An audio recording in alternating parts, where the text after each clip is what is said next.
Paige, you can bring it up. You're not sharing the screen, so they're not going to see it. All right, Gara, I can hear you guys. Can you hear us? Yep. Okay, I'm gonna go back on mute. I'm just gonna try my screen share real quick, actually, just to make sure. You can hear us clearly? Loud and clear. Okay. Okay, still on Zoom. Share screen, host disabled participant screen sharing. I cannot share my screen at the moment.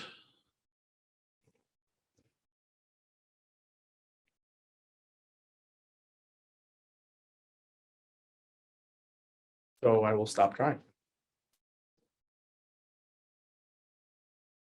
Yeah, Joe. I know, same. Joe, can you hear me? I couldn't do anything to get in with the passcode. Okay, I tried to follow the directions on Sherry's email, but it wouldn't let me. It wanted a password.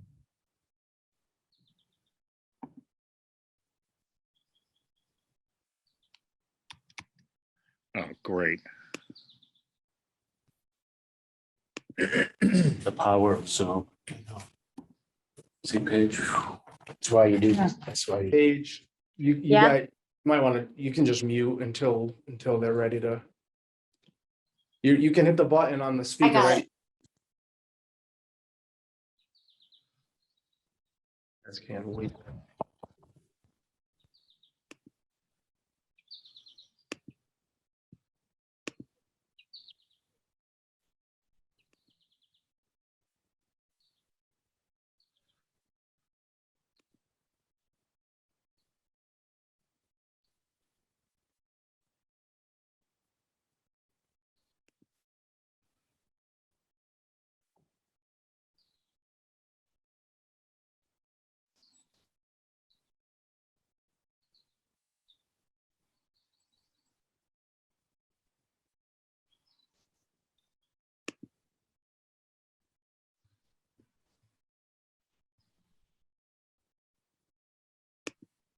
Hi, Doug.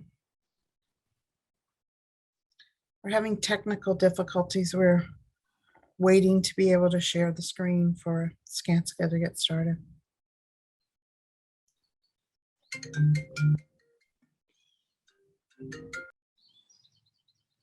All right, let me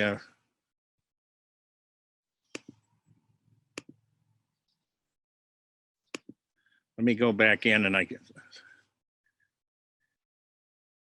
should be able to do it. Hold on.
We finally have everybody that's on the selection committee. So as soon as we can share the screen, we can get started.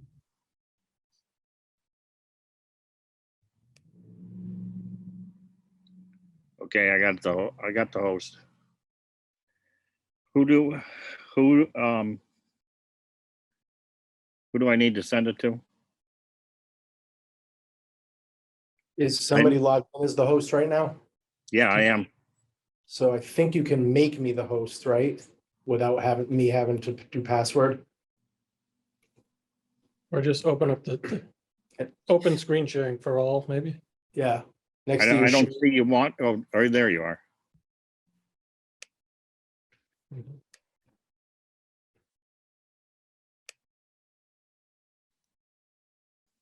Okay, you should Yeah, you have just- sharing It should happen. capabilities now. Yep, got it. You got it? Got it. All right. I just want to test it and then we'll actually unshare Perfect. until the right time, but it looks like you can maybe see my screen, I hope. We Yep. can, Okay, and you see pictures of similar projects, I hope. yes. Yes. Right. Chalk that up as a success. I will stop sharing. Okay, thank you. So very quickly, we want to do introductions. My name is Lynn Stapleton with Left Field, and I'm part of the selection subcommittee. And with me, we have Joe. Do you want to introduce? Yeah, my yourself? name is Joe Bertrand. I'm the chairman of the Permanent Building Committee for the town of Wakefield. Chip. You're on mute. Better. Yes. My name is Chip Arbel. I'm a member of the Permanent Building Committee, secretary of that committee. Doug. Good evening. My name is Doug Lyons. I'm the superintendent of schools. Tim. Tim O'Brien, I'm the Director of Facilities for Wakefield Public Schools. Helen. Ellen Fantini, Project Manager with SMMA. Tim Baker. Tim Baker, project manager with Left Field. So we're going to turn it over to you. We provided you with the agenda and we'd like to stick as close to possible with the timeframes suggested for each of the topics. We'd like to hear a quick overview about the firm, firm's background, then more about your project team, similar project experience, project approach to the Wakefield High School project, and your approach to establishing and maintaining budget and schedule, and then any distinguishing factors you would like to share with us. We do have a questions and discussions timeframe that we'd like to reserve 15 minutes for. So I'll let you take it away. I'm gonna go back to sharing. You should be able to see my screen again, I hope. Yep. Okay, great. So thank you. So my name is Dan Lanaville. I'm Senior Vice President here with Skanska. And my role on the project is really as sort of your conduit and your advocate in helping to bring whatever resources, whatever the team needs to deliver this project successfully from a staffing perspective, a company resource perspective, whatever it takes. I've done at least probably 10 Chapter 149A schools in my career. Worked with everybody on our team on public school projects, and just kind of big picture, if you don't know who Skanska is. We've been in Boston for 75 years, started out as Beacon Construction, and then were bought by Skanska, I don't know, probably 20-ish years ago, and have been here ever since. Built things that you may, notable things like Rose Wharf, Gillette Stadium, other things you may have heard of over the years, and lots in between. Chapter 149A, just a huge number of projects in that procurement in public school sector and other public sectors. So really a lot of experience in that regard, which is good because we can bring a lot of resources and knowledge there. But frankly, that's sort of the company overview, but really it's more about people. And for me, just sort of out of the gate. So I live 5 minutes from the high school. My son is actually not going to be too happy that he can't play soccer at the Beasley Circle for a while. And it was just at I was just in the theater 2 weeks ago with my 14-year-old who performed in a show. So like, this is a really close connection for me, personally, but, you know, just sort of from a team perspective, you know, frankly, the reason that you see the team sort of in the room together, or as close together as we can be, even though some of us are 2 rooms apart, is because we do better when we collaborate as a group. And that's really our approach to tonight, but it's our approach to everything. And everybody you see on the screen has worked together numerous times, and you'll hear from them individually, but you know, that why we brought this team together is very specific, because they're all experts and they're all at the top of their game in the things that they specialize in. And what I mean by that, whether it's MEP, having Tom involved, whether, you know, Paige and Mike working together, delivering a very successful project with Sims Maney, actually, up in Andover a few years back, and now working together at Belmont High School. So the experience in really complicated high school projects, Matt's experience in pre-con, you know, just, they're all really, really, really good at what they do. And bringing that team together for this project is why they're in front of you right now. So I think with that, I want to actually turn it over and just have everybody introduce themselves real quick. So Jim, please. Thanks, Dan, and thank you, everybody. Good evening. It's nice to see all of you, even if it is on a screen. My name's Jim Kraft, project executive. Been with Skanska 27 years, and the people is one of the reasons for that. Right off the bat, I'm not an executive that comes in and kind of gets things started. I stay with the job from day one till the end of the job. For this, it's August 2027, hopefully final completion. Will be final completion if you hire us, and give you a full commitment that all of our team, including myself, will do everything we need to do to get this job done, whatever it takes. So 2 of my main goals on any project that we've learned is critical is open, transparent communications, and making sure we have that amongst all team members. And then on top of that is making sure we have a collaborative team. I know you asked us a question about how we do that, and we're going to get into that a little bit later, but that is one of my main goals, is making sure we have collaborative teams at all levels of the organization among all team members, from town of Wakefield to SMMA, left field, all of us all together, including subcontractors at the end of the day. And we've learned that it takes a true team to enable success for all of us. Hi, good evening, everyone. My name is Tom Watson. I'm going to be the senior project manager overseeing the mechanical systems on this project. I bring over 30 years of experience in design, construction, and administration to the table. I was born and raised in Wakefield, and I still reside here in Wakefield with my wife and kids. So this project, you know, as a resident, has been a long time coming. My youngest son will be a junior when the school opens. So it'll be great to see him be a junior and senior. And the other thing that's really important to me and kind of really special to me is I spent the first half of my career working for Sims Maney and McKee. So I did at least a dozen schools with them. I understand the quality that they put into their projects. And, you know, when we start to talk about our integrated work groups, this will be a big part of what I know they do is, and then how Skanska will work with them. So I look forward to working with you all. Thank you. Good evening, everybody. My name is Mike Gear. I'm the superintendent for the project. My main responsibilities for the project would be site safety, public safety, schedule, budget, quality control, scheduling manpower, sequencing trades, and basically controlling the site throughout the duration of the project. Good evening, everybody. My name's Paige Matthews. My whole career has centered around public school projects. I started out as an intern working for Dan 12 years ago and have worked in every capacity up to my current role as senior project manager over in Belmont. That's the role I would be at Wakefield, and I would really just be the day-to-day contact. So I will get to know all of you very well.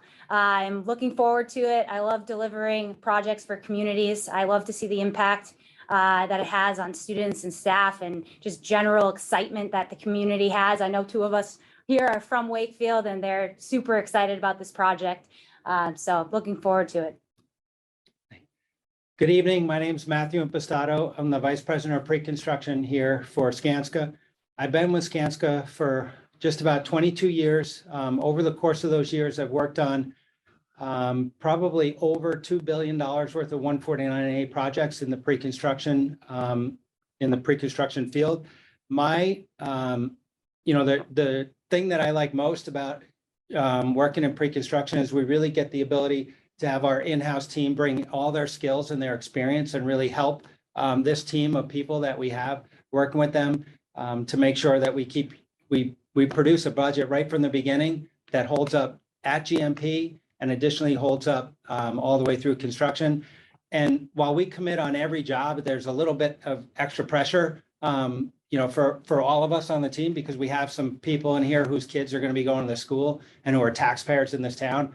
And it really ratchets it up a little bit and puts a little bit more pressure on us to make sure we perform the way that I know we can. Good evening. My name is Chris Chu, 13 years of construction experience, 3 with Skanska, all of which is on a 149A project. So that's an area I've been with Skanska doing the last few years. I'm also a Wakefield resident like Tom. My wife and I chose Wakefield a couple of years ago specifically because of the public school system to start a family. Right now, I have a 2-year-old daughter. She will be attending Wakefield High School in 2034. So I'm very excited to be able to take part in this Wakefield High School project. I'm going to go ahead and shake the again, right? Yes. Yep. Okay. So that's our team. And one of the first questions you asked us, and Lynn, you asked us to follow the agenda directly. I will ask that you bear with us. We did swap the budget and the planning, vice versa. Good to hit the budget first, but pretty much we're following the agenda. So similar project experience. As you can see on the screen, I can't see it, but Dan's got it on his screen. We selected Belmont, Brookline, and Bancroft, the 3 Bs, although Bancroft's in Andover, as they are all very, very similar. And this team, most of us have worked on, you can see the pictures of the people that worked on those projects. So all that experience from those very recent projects is going to come to bear. So Belmont, Brookline, I think we gave a tour to Wakefield a while back, and SMMA as well as at Brookline. And as Paige mentioned, we did work with SMMA at Bancroft. So good experience there. All of these jobs were performed with significant community engagement. We look forward to that type of thing, neighborhood mitigation. We get engaged with that heavily, and traffic and parking challenges. As you can imagine in Brookline, the traffic challenges and parking were significant to deal with, but all done successfully. And a quick story about the project manager in Brookline who brought me aside and basically told me it was like a dream working with us over there in the neighborhoods, as he never got any phone calls because we engaged the community early and often, tell them what we're doing, very open, transparent. And then Mike's got his phone on at all times, and we take the phone calls if there is any questions, concerns, and we address them immediately. So those get taken care of. And that was quite a compliment to Mike. All of these were also performed adjacent to and/or 2 of them connected to existing buildings, existing and open schools while they're in operation. So we have all that experience, great experience, maintaining the operation of the school, which comes first, does not come second, comes first, and the construction work comes second, and we still maintain and get that done on time and maintain the budgets while doing that. But it's utmost paramount importance for the safety of the students, the faculty, and the public. And all of these 3 were all phased work. Some of them were large sites with fields, multiple fields in Belmont, and some on postage stamp size sites like STEM in Brookline. So we've got all different experiences, some of which will apply at the Wakefield High School. And 283 geothermal wells, which Tom will talk about a little bit. And hazardous materials. We actually were able to avoid hauling any hazardous soils off of Belmont by maintaining a balanced site there, saving the ownership a tremendous amount of money. So we look forward to those type of challenges and working with everybody to try and improve and put the money where it counts in the school and in the facilities to get the students the best learning environment. So with that said, we'll jump into your project, Wakefield, and what we'll do as part of the big team. So as Jim mentioned, we wanted to start with budget, particularly because of the environment we're all living in right now with escalation and just the added pressure on all construction projects and notably taxpaying citizens who are funding these projects.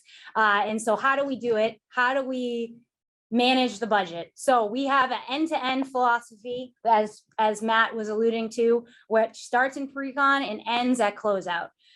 So we'll get into, first we'll delve into pre-construction if you want to kick off. Yeah, sure. So the way that we handle pre-construction is by breaking the project up into integrated work groups. Because what we found is that if you have large meetings where you're trying to solve all the problems of the project across all the different trades or issues, the meetings are really long and you're not getting the most production out of the people that are in the meeting. So what we like to do is break the project up into integrated work groups. That allows us to bring the staff on our side integrate us with the design team and with the town, so that each of these groups can solve the problems of that team. We'll create a dashboard for each of those individual groups. That dashboard will help them make sure they're staying on track during the design. But that dashboard also leads to an overall project dashboard that at the high level, the executives will be able to take a look at this and see whether we're still tracking. The building committee, you will have the ability to look at the project as an overall and make sure the individual work groups are staying on track. And we're going to jump into a couple of the work groups coming out with logistics. Yeah, so one of the things we look at very early in the project is logistics. So logistics will drive the schedule of the project. It'll inform the estimating group on how we're going to build the building, what the site's going to look like, what temporary provisions we need to have in place. So a couple of things we looked at here on this project is due to the tight site and the possibility of maybe knocking down one of the small portions of the existing building to make room for the new building and or temporary bus lane. We were looking at different early abatement options that may make sense for those demolition areas. The other thing, obviously, we got to get into, it doesn't make sense for the building. Can we in fact cut the building off without disrupting the entire building systems and facilities and different systems in the building? And that's when Tom gets involved with his group to understand what exactly is going to happen if we do approach the project in that type of manner.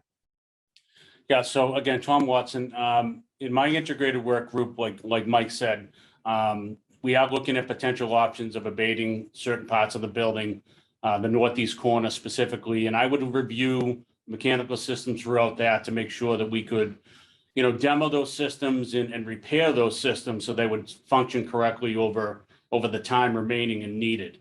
But really, specifically for my work group, one of my goals, or a couple of my goals would be, obvious coordination between trades. And what I mean by that, and some of the challenges I met on any school project, whether I was designing or in construction, is, electrical power coordination of all the schedules and details shown on the drawings. Going one by one, detail by detail, and cross-referencing, very important. Plumbing fixture locations and chase walls. It's sounds simple, but when you start having to bump walls out here and there and you end up with ADA issues, it's things that get completed up front.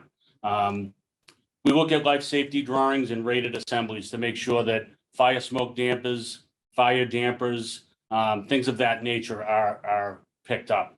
But specifically with respect to Belmont being, an all-electric building, if this project was to go GOLs, PV panels, to that respect, looking at the infrastructure electrically is very important.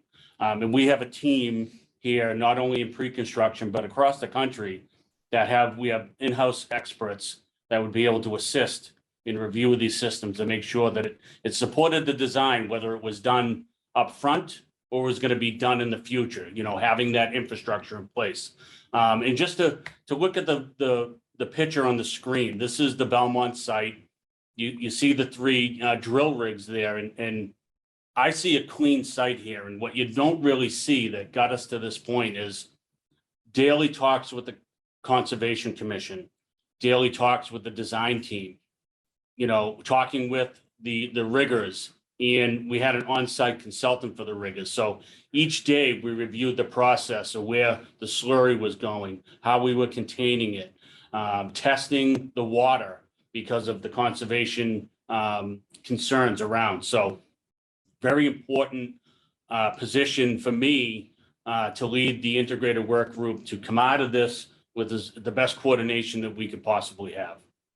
So I will be working closely with Mike and Tom in probably all of the integrated work groups in some capacity, but we did also want to highlight the exterior facade. So at both Brookline and Belmont, early in design, we worked with our design teams there and coordinated so that the metal windows package, which would typically be a filed subbidder, we changed that to be curtain wall.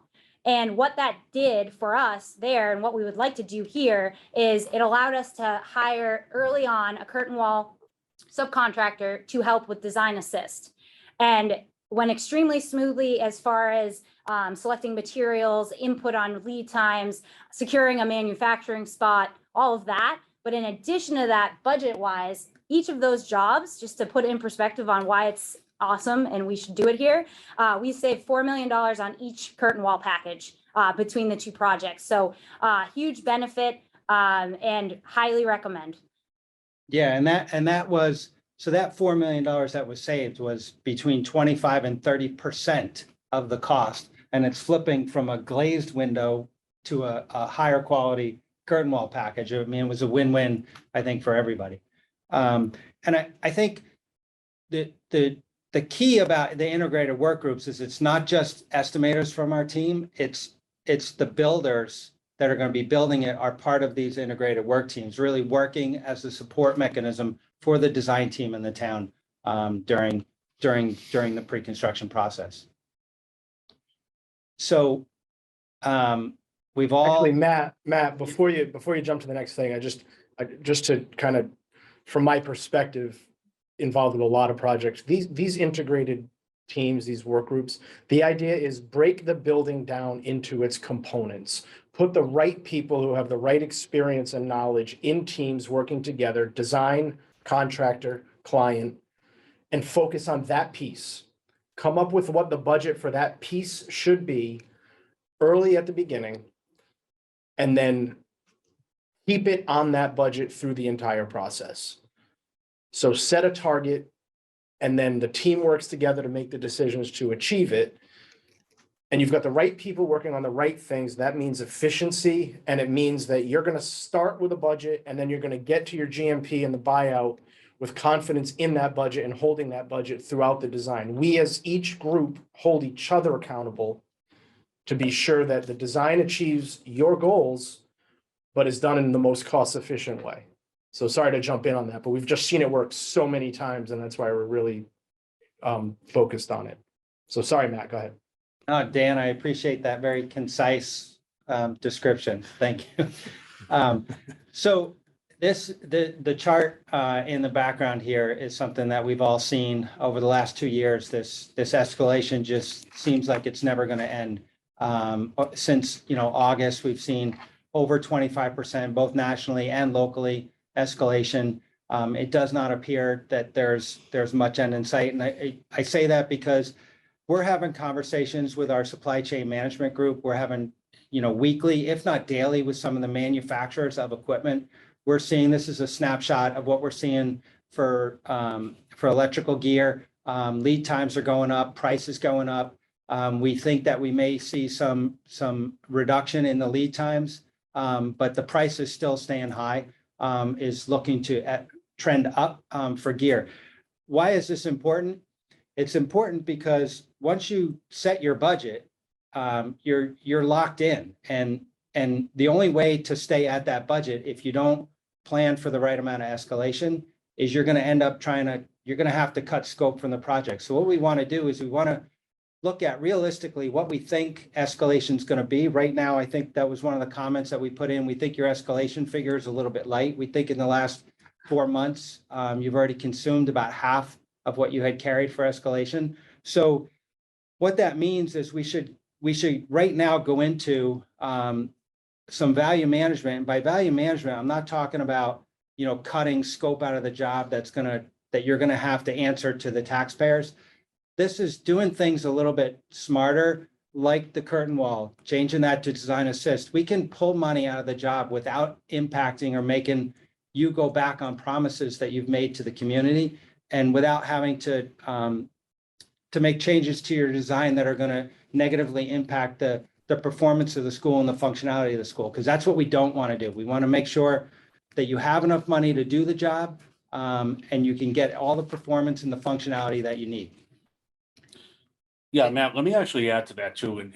And Matt talks about electrical gear, which obviously I have a lot of experience with, and a project that we're buying out now, where some of these contractors aren't even, or these manufacturers aren't even committing to a final cost until the order is placed. And then sometimes they're not even doing it till the actual, machinery is getting built. So just to back up Matt's point is early packages and things like that might help support keeping escalation down is something to think about.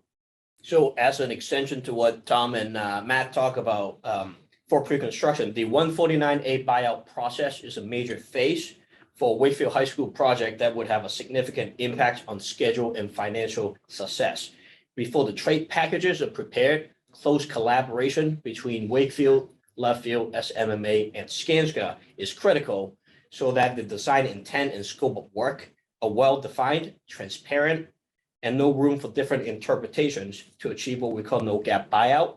And Paige, I think you work with that. Yeah, before. little side note, when we did Andover Bancroft School, we worked with SMMA. We worked for over a year on pre-construction. We went through the process Chris is describing, and just as far as change orders, we had less than 1% on the GMP value. So a success story. Can't say enough that we loved working with SMMA. Really great project. So we've done it before. Yep. Another thing I want to highlight is Skanska's reputation within the industry as a very supportive CM working with our subcontractor. And that is very important because for one, that is one of Skanska's company value to work better together, be better together. And the benefit of that is we have proven success compared to our competitor to be able to supplement the OPM's effort to obtain involvement from pre-qualified bidders. In turn, we get more qualified bids, including MBE and WBE. And as a result of all of that, we have the most competitive bidding environment, and that would get Wakefield High School the best price for the work. One more thing I want to point out is we intend to keep the team the same from the buyout phase to turnover. The benefit of that, having that continuity, is to ensure any conditions of satisfaction between Wakefield, Leftfield, SMMA, and Skanska are properly communicated with any of the subcontractors throughout the duration of the project. So there's less room for misinterpretation of the work and reduce unnecessary challenging conversations at a later time. So once we get through pre-construction and buyout, we have construction. And similar to our integrated work group concept, we, through the years, have developed this CAP program that we specifically use. We use it on all our projects, but we specifically use it on school projects. And why is because we try to protect the taxpayer dollar to the utmost level of quality. Thank you. Yeah. So how we do this and why it's different is that I do this weekly now, so I can explain it pretty thoroughly, but I'll try not to bore you with all of these boxes. I'll keep it simple.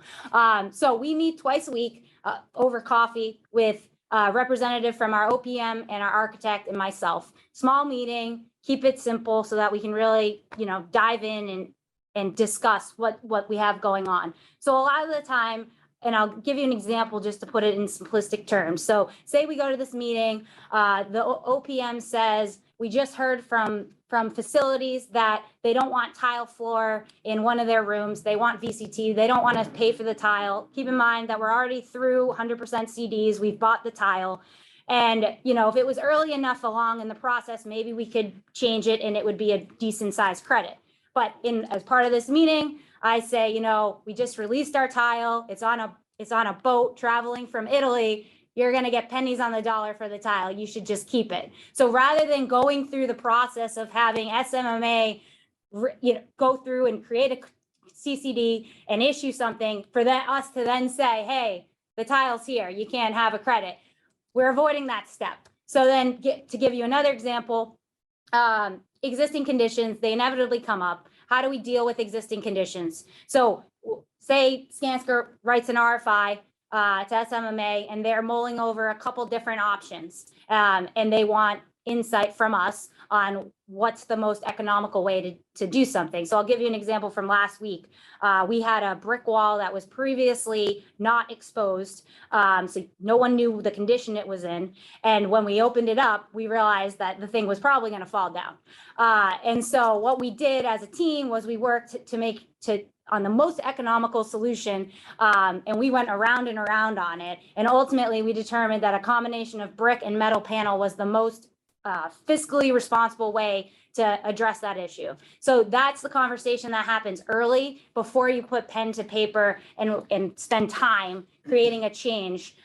So we have that constant level of engagement, and the idea is to just catch unnecessary changes right out of the gate and throw them out immediately. Or yes, we have a change, we have to do something, but let's find the best option for the town of Wakefield. And that's what real this quick, Paige. process is about. Yep.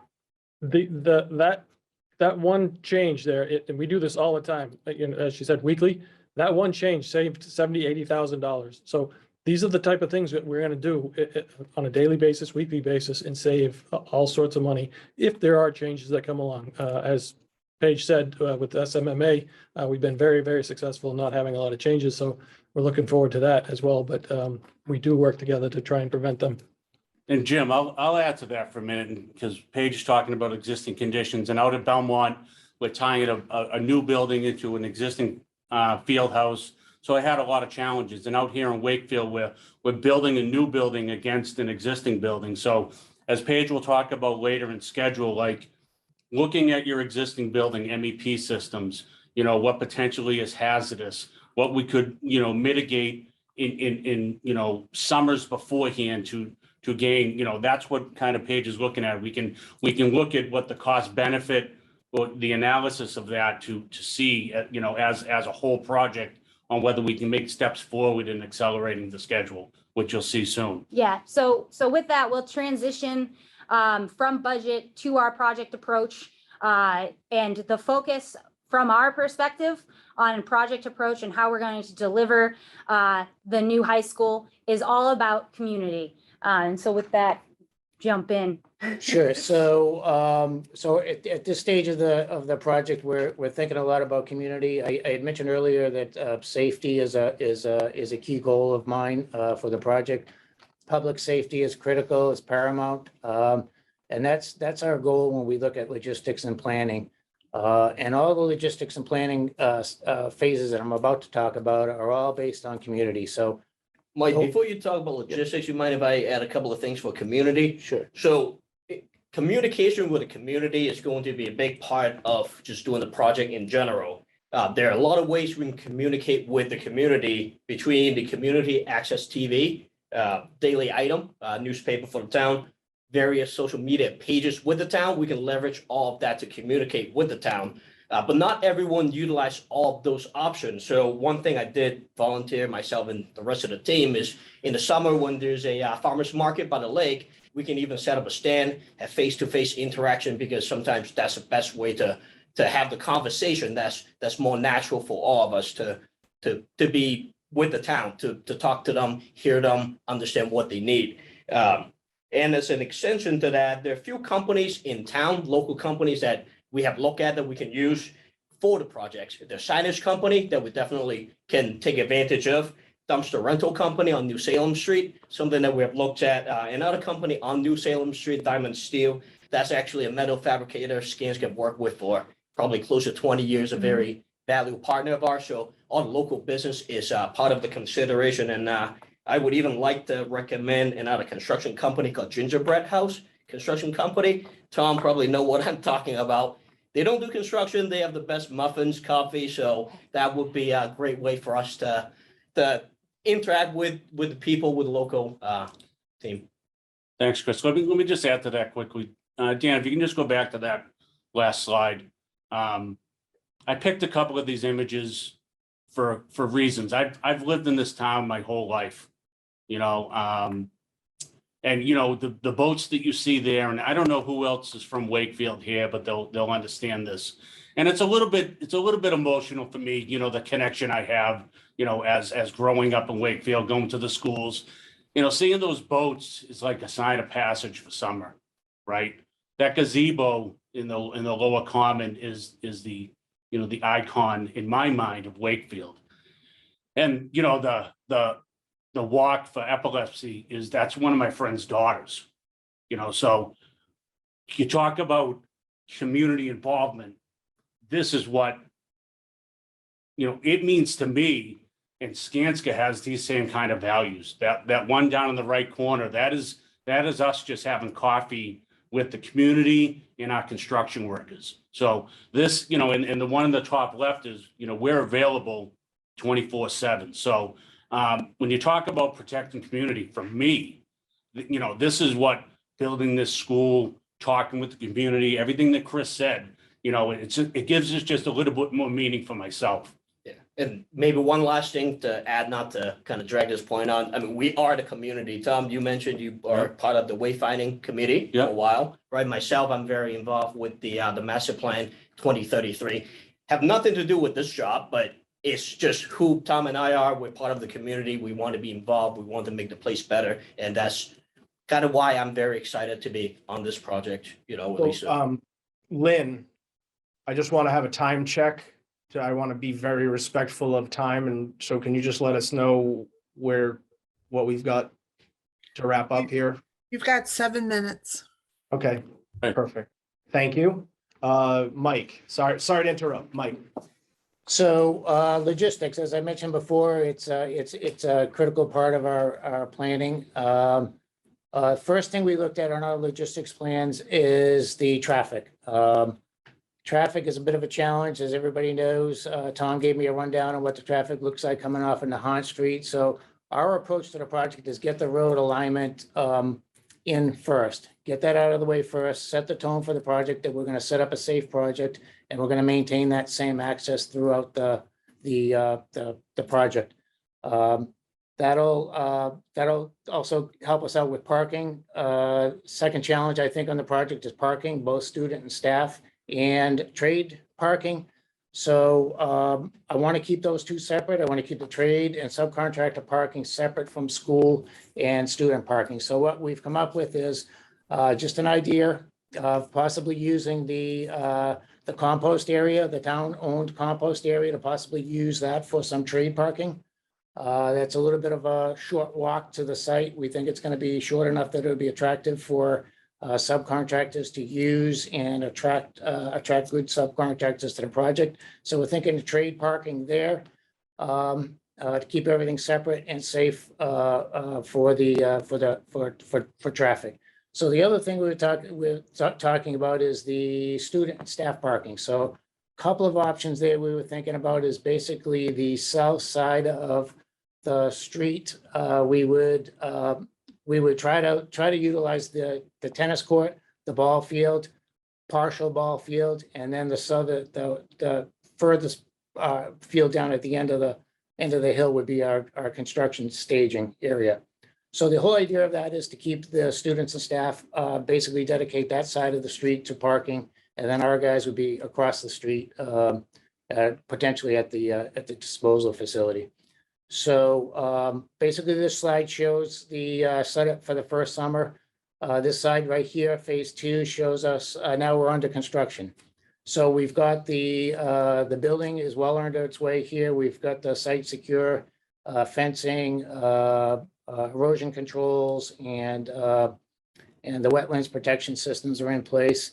The building is well underway. Like I said, we've got a temporary path around the building for a fire lane that we, on past projects, we found very critical. So that's in place on this phase here. Again, a big thing here is the road alignment is complete, and it creates a better traffic flow through the site. Yeah, let me just jump in, Mike. I mean, anyone who lives in Wakefield and gone to these schools, it's a nightmare here, right? You have the elementary school, the high school, you got the Voc, you got breakout reservations, and now we're going to introduce construction worker traffic and construction traffic. So the approach of safety first is why we want to do it this way. Slow the area down. And like Mike pointed out, on the south side of Hemlock Road, you see the tennis courts, the ball field as parking lots. There's a lot of spaces there, and definitely need to sit down, roll up our sleeves, and have some engagement with the design team and the town on that. But we're thinking safety first for students and staff. So in this phase, although it does look like we're parking a shopping center on the right-hand side, we've displaced all the parking at this point out of the existing school area to somewhere, and we're thinking that somewhere is going to be across Hemlock in some fashion. So we've got sort of a shared staging area where our trailers are set up. We've got our own staging area, and we've got some parking over there. Is that parking going to be in the ball field, tennis courts? We're not quite sure. And as Tom mentioned, this is the stage that we need a lot of input from everybody, not only the school folks, facilities, DPW, police and fire. We need everybody's input to make these plans work. One of the reasons we thought it does work on the ball field is because we think that's the best spot for the geothermal wells. If you did select to move forward with those, that won't impact the schedule for construction. So And then I just wanted to add one thing. So I've already been in communication with Neil Benner, who's the project executive for the Voc, with Gilbane. He's actually a very close friend of mine. So we've already been talking about the fact that the Voc's going to be under construction, occupied elementary school and on the property, occupied high school, 2 construction projects, access to Breakheart. I mean, so much going on. We need to be working together as 2 construction managers and 2 projects that are impacting this area so much. So I've already been talking to him about how can we work together to make sure that we can efficiently perform our projects, but we can also keep all the students everywhere safe. So that's a conversation that needs to continue, and we will absolutely commit to that. Sorry. So Paige, you want to jump to schedule? Yes, Real quick? yeah. So real quick, when we were working on our proposal, we did our baseline schedule option 1, which puts the turnover of the high school in August of 2026. Then we looked at option 2, which has early packages. What the early packages would be, what we're thinking is the road work that Mike just described, like we talked about. We've already talked to our civil group, and we know we can do that in the first summer. We know duration wise, we can pull it off. Whether we have approvals in time is something that we can work on. But we know that work could be done in a summer, just FYI from our research. And with that, the other early package would be, if we were to proceed this way, the northeast corner wing work would be an enabling package that we would need to take that section of the building down. And then the traditional site foundations and structural steel we'd be looking at early. We've done that on every job I've worked on public school wise. So we've done it many times. We kind of, when we're developing our GMP, we know what to look out for when you are doing those early packages up front, just so that we know what to expect once we get 100% CDs. With option 2, we saved 10 weeks of schedule. So we'd be turning over the building in May of the previous school year, which would allow for the teachers to move some of their stuff in before they go away on summer break. We've done it both ways. We've turned over some buildings in May, April timeframe, some buildings in August. Highly recommend the back end from a perspective of teaching and learning, and making sure that come September, the students and staff are ready to go. When you cut it real close, they tend to, have a really soft start with school, which we don't want. We want them to take advantage of the building and understand their facility. So with that, I know we're running out of time, so I'll be brief. As far as we want to thank you for your time. We are happy to answer questions. The biggest takeaway here, we hope, is we used a lot of acronyms, a lot of like trendy phrases throughout our presentation. But what we want to resonate with every one of you is that we're a team. We've worked together I've worked with the people in this room for 12 years. We know each other. We fight like children sometimes, I can say, with Tom. Particularly, no, I'm just kidding, Tom. But we are a tried, true, built. We've pretty much encountered every obstacle you can encounter on a public school job. We've done it. We've overcame it. We will never quit. We again, thank you. We love to build schools. So thank you for your time. Thank you. Thank you for sticking to the time schedule as well. We'll start with some questions. I'll turn it over to Joe. Do you want to start with your questions first? Yeah, I'd just like to ask what you know of our project and what you've seen of what has been produced so far. What do you feel are the greatest challenges that we have? I know my answer. So my answer is logistics. I mean, the building itself is a school building that we've built plenty of.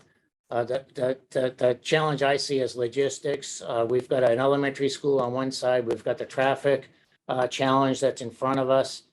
Parking, the different parks groups, the softball field on the north side that we clearly have to keep open. So we've got a lot of stuff happening around us at the same time, let alone the construction activity that's up at Rickard. So that would be my Yeah, I mean, I'd add to that, Joe. I mean, knowing the site, right? You got the Woodville, you got the existing high school, you got the Voc that's really going to stay intact. And if anyone's ever stood there, it's a raceway up the hill and a raceway down the hill. So, that's why, looking at the logistics of the roadway is the safest way to go to build this building into the future. So, and parking. All we've continued to call it, as we've been talking and prepping and strategizing, the tangled knot of logistics. Because that's really what it is. There's so many things to unravel and figure out to make everything work efficiently for everybody. Thank you. Doug, would you like to go next? Yeah, I think a concern for the town is the escalation piece. And so, I heard you talk about the escalation. I heard what really resonates with me is the increases of 25% is a percentage I've heard you use. Is that a correct number that I heard earlier? That's 25% for over the last 2 years. Right. So, looking at what we think we're going to need to get to construction start is probably about an additional 8% on the project, which I'm confident. Looking at that and looking at all what we do is we collect the value management ideas that we use on all of our projects across the country. We pool them, and just looking at those and comparing those to similar scopes of work on your project, I'm confident we can pull at least 8 million out now without anybody really truly feeling any pain on whether it's the design. There'll be no pain on the function of the building. I'm confident 100% that we can pull that out, if not more right now, to help the budget and kind of build up some additional escalation that would help us get forward.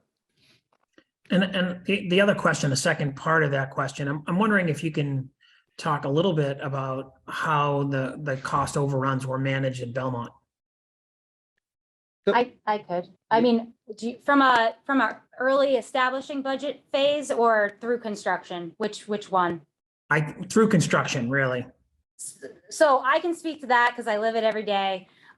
So we have not overrun our budget, and it's by and large due to that CAP program that I was just mentioning. So to turn over phase one, which was the high school portion, required a tremendous amount of effort because it was through the pandemic. We had some unforeseen things happen. We spent more of the owner's contingency than we wanted to in phase one to turn over that building on time. And so when we came in After the summer, we turned over the building, all is good. We're starting the middle school, which is attached to the high school. We basically had what we called contingency refresh, which was a look at the middle school, what we could feasibly take out that wouldn't affect teaching and learning, and how we could kind of transform our view of changes, unforeseen, we knew we had the field house to deal with, which is a lot of what caused us trouble there. And we knew we still had half of that renovation to go. And so based on the historical data that we had in phase 1, we used that to establish our contingency for phase 2. And I kid you not, we look at it twice a week for at least an hour as a team. And we go over what we have upcoming, what we know about, what we can confirm cost-wise. And then obviously you just continually balancing our budget. And it's a concerted effort from all of our team. We have a super collaborative working relationship there with all, like I said, OPM, architect and us, thankfully, because we really had to reset and roll up our sleeves and figure out how we were going to finish that project. And a big thing for them was to not sacrifice PV to do it. So right now we're about to go out to bid for PV, which was huge for the town to be in a position where they didn't have to cut that out. So we cut some stuff out that wasn't going to affect them as part of that reset, but for the things that they need, they're getting. So. Well, and that Paige, I would even add to that is, Paige said refresh, right? But looking at the middle school was also replenish, right? We looked at things in the middle school that became not unnecessary, but to Paige's point, didn't hurt the functionality of the building again. So actually replenishing some money back into the contingency budget and doing the cap program and saying, we don't need to do this. We can save the money, whether it's unforeseen condition at the field house or just, the potential of giving money back to other programs within the town, which was one of the town's, major thoughts at the beginning of this project anyway. Doug, does that answer I don't know if we've answered your question there, but. It does. Thank you so much. You're welcome. Chip, would you like to go next? You're on mute.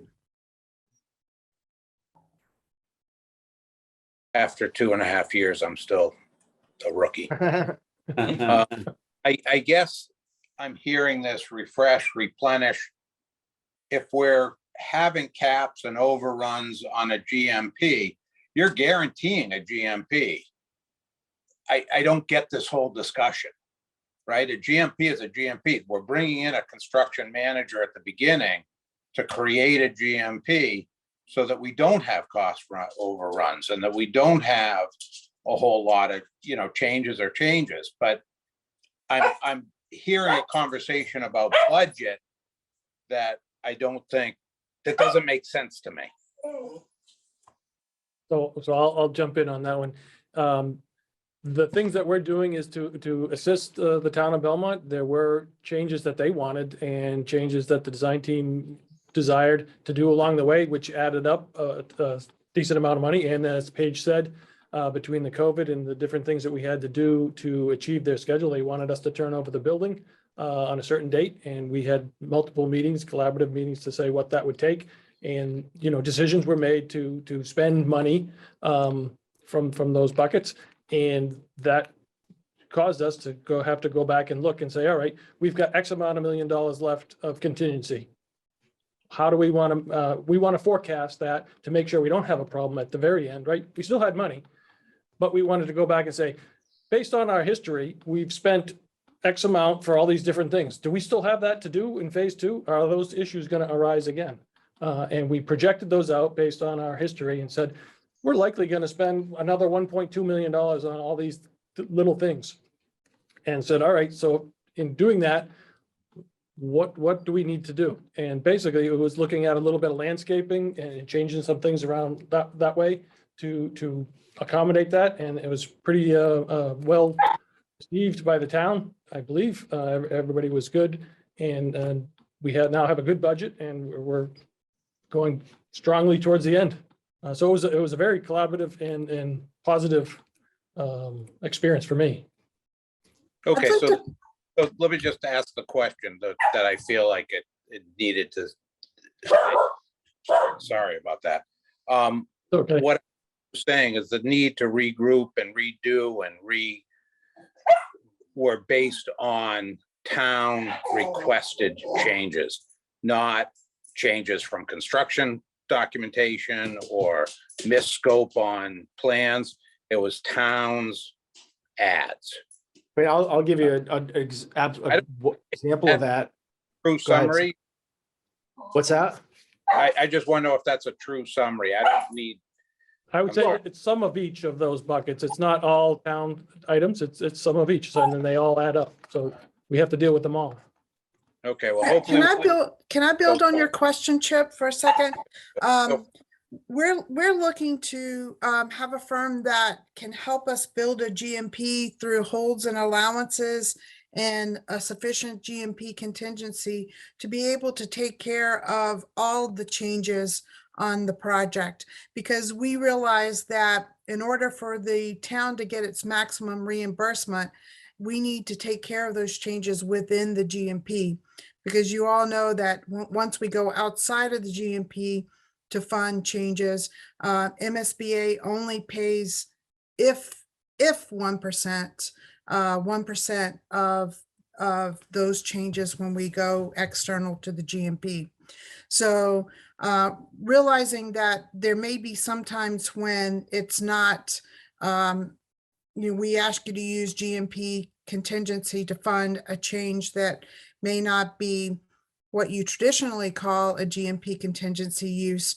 We would reserve external contingencies for that money should we actually run out of GMP contingency. But it's more important for us to use up all the holds and allowances in the GMP contingencies before moving to the external contingencies. And I think that's what we're talking about here, is trying to manage the project, build a GMP that we can manage with the entire project within. I absolutely agree with that approach. And it is the best way to manage the project. It allows our team to anticipate. I mean, we have a lot of knowledge. We know what comes up in projects, and there are two approaches to this. The approach you're talking about, hands down the best approach. The other approach that I've dealt with in the other dozen schools I've built is drive the GMP to the absolute bare minimum amount of money, and then sort of deal with whatever comes up when you open up a wall in an existing building that's got stuff in there that you didn't anticipate and you didn't cover. And that's the issue, right? And so the approach you're talking about, that's how we want to do it. We want to say, we're going to open that wall up because it's an existing building, and the odds are we're going to find something at some point. So let's assume some money to deal with that, and that is absolutely the right way to approach it. And the way we want to do, we want to put a GMP together because, we can sit with you as a team, come up with all of those potentials based on our experience of things that could happen in underground conditions, site conditions. The one thing we could not forecast at Belmont was a COVID pandemic. I'd be honest about that. There was no forecasting that. But beyond that, we want to build a GMP that's got everything you just said: holds, allowances, anticipation for unforeseen conditions because of our experience. We want to leverage that and bring it to the team. So I agree, and that we are so on board with that approach. So I don't know if that answers, but that's our thought process. And that's how we set up phase two, basically.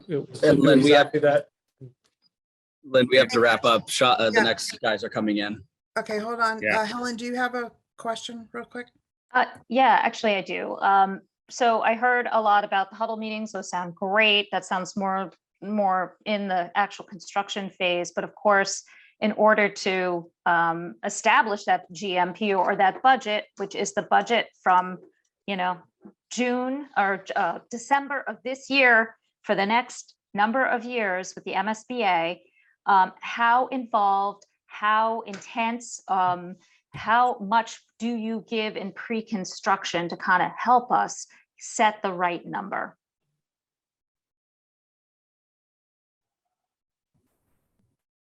Long question. I'm not sure. Did you want to? So, Well, Matt? yeah, I mean, now we have our competition on the screen. yeah, So so, I mean, I mean, we can Dan, you want me to, I mean, I'll answer. Well, I mean, we're going to give you the support that you need to complete the design and make sure that we get the design correct. We're going to give you anything we need. I mean, that's how we operate. We're not going to shortchange our effort during pre-construction. We're going to commit, everybody that's in this room, plus some that are not here supporting us. We're going to give you what you need to meet your needs and help you have a really great design when we get to GMP. I would just end with, we've done this successfully with you before at Bancroft School, and we had less than 1% changes. That GMP was the right value, and subsequently we had literally no changes, if you think about it. So we can do it again. So.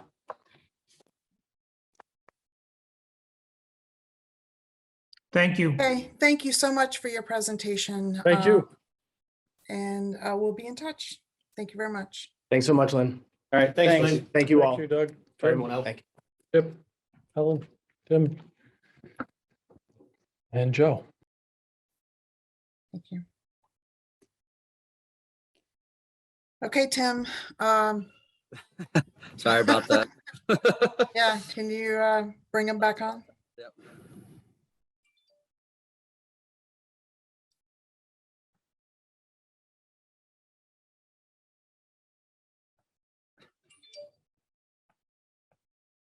Oh, don't worry. I explained the whole situation to Ryan, so he's aware.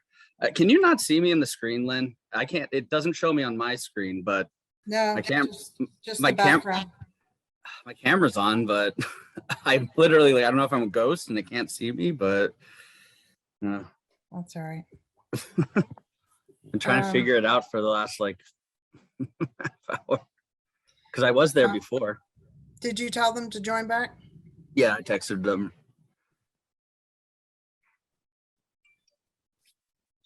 So Joe doesn't know how to use the waiting room feature, so maybe we can talk to Sherry for tomorrow to be able to run the that feature. Yeah, no, I already emailed her to add a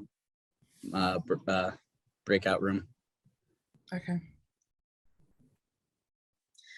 Good evening, everyone. Sorry about that. We're not the greatest in terms of Zoom. No worries. No worries. Thank you for texting us. Well, Tim. welcome. I'm not Sean, going to Tim. ask that question again because you heard the answer. Our whole presentation's ruined. Okay, so I'm going to start with some introductions real quick. My name is Lynn Stapleton. I'm with Leftfield. We're the OPMs for the project.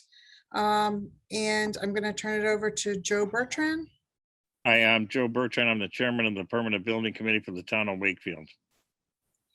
We're going to skip Chip. Doug.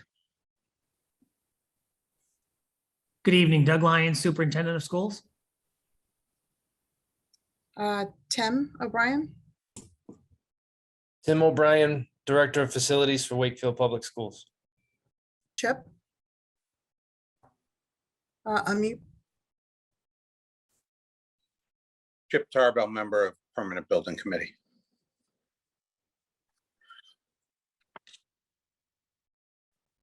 That's Chip Tarbell. He's on the Permanent Building Commission committee and part of the selection committee. Helen. Helen Fantini, Project Manager, SMMA. I'm Tim Baker, and for some reason, I no longer show up in my box, but I am here. It's just my background. I'm the project manager for Leftfield. So quickly, we gave you the agenda for tonight. We'd like to hear a little bit about Shawmut, and then your project team, similar project experience, and your approach to our project, as well as your thoughts on establishing and maintaining budget and schedule, and any distinguishing factors that you would like to share. You have 40 minutes, and we'd like to reserve 15 minutes for questions and answers at the end. So we're going to turn it over to you. Who would like the screen share ability? Brian? I'll be. Okay, I'll be screen sharing. Joe Pollock will be, so I'll be bringing that up right now. okay, Joe's gonna give you the host. Yep. All set? Thank you. Thank you, everybody. And we really are excited to be here tonight. I know how hard your committee and the design team in Left Field have worked on this project to date. And you're in a very, very exciting phase here where construction can get real. By way of introduction, my name is Ryan Lynch, project executive. I've been with Shawmut for 22 years. I'm very proud to say that I've spent my entire career working on educational projects throughout New England. I bring to the team oversight and executive leadership from pre-construction through the closeout, and I have ultimate accountability for the success of this project. I have an in-depth experience working in public projects and specifically with the MSBA. I can tell you from Shawmut's perspective, when we realized that you had organized a team that included both SMMA and Left Field, we knew that this was a project that we wanted to be a part of. Next slide, Joe. By way of agenda, thank you, Lynn. We know that we have 40 minutes tonight, followed by 15 of Q&A. Please, if there's anything along the way that you have questions about or want to see a slide, please raise your hand or ask us, and we will stop and discuss that with you. Lynn outlined the agenda, and we're hoping to follow that format through. The next slide is going to be an interesting slide in the public project presentation. Shawmut is turning 40 years old this year, and our educational experience started on private higher education and private schools throughout New England. We've completed over 350 projects at Harvard University, 300 at Brown, 50 at MIT, multiple projects at Perkins School for the Blind. And in doing so, our company has developed a strategy around the 4 things on the bottom of the screen. First and foremost, these educational facilities you do not work for if you do not have a specific and intense focus on safety. These institutions are obviously excellent educationally, and they have cutting edge technology within their classrooms and buildings. In order to work there, you have to be highly collaborative, and you have to deliver a high level of quality on every project in order to be asked back. With that, plus or minus 15 years ago, Shawmut entered into the public realm, and we only pursue projects that are Chapter 149A, which we're thrilled that Wakefield has done. Joe's going to share on the screen a map of the communities in which we're really proud to have partnered with over those 15 plus years. This is Wakefield fits squarely in the area where we work. This is what we do and where we do it. The next slide shows some great images that you saw in our RFQ and our RFP. What I've learned personally in my 22 years of working for educational facilities throughout New England, and specifically with communities, is that every community is unique. Every project has its own specific challenges. Every design team is different, and every town is different. First and foremost, we're excellent listeners. We come into these processes bringing our experience from other communities to you, but understanding that Wakefield is a different community and your building is different. So the next slide, Joe, is going to demonstrate our organizational chart. This chart was included within our RFP. I've highlighted in yellow the team members that are here with me this evening. These are our core team members that will be interacting with your team on a day-to-day and week-to-week basis. We have a full complement of others on the team that are shown, but we really wanted you, even though we're on Zoom, to be able to talk to the core people. With that, I'm going to turn it over to the individuals that are here with me tonight to introduce themselves. Hello, my name is Bob Dubert, Senior Project Manager. I'm a registered professional engineer. I've got experience with building schools with this team, recently finishing the Billerica Memorial High School project.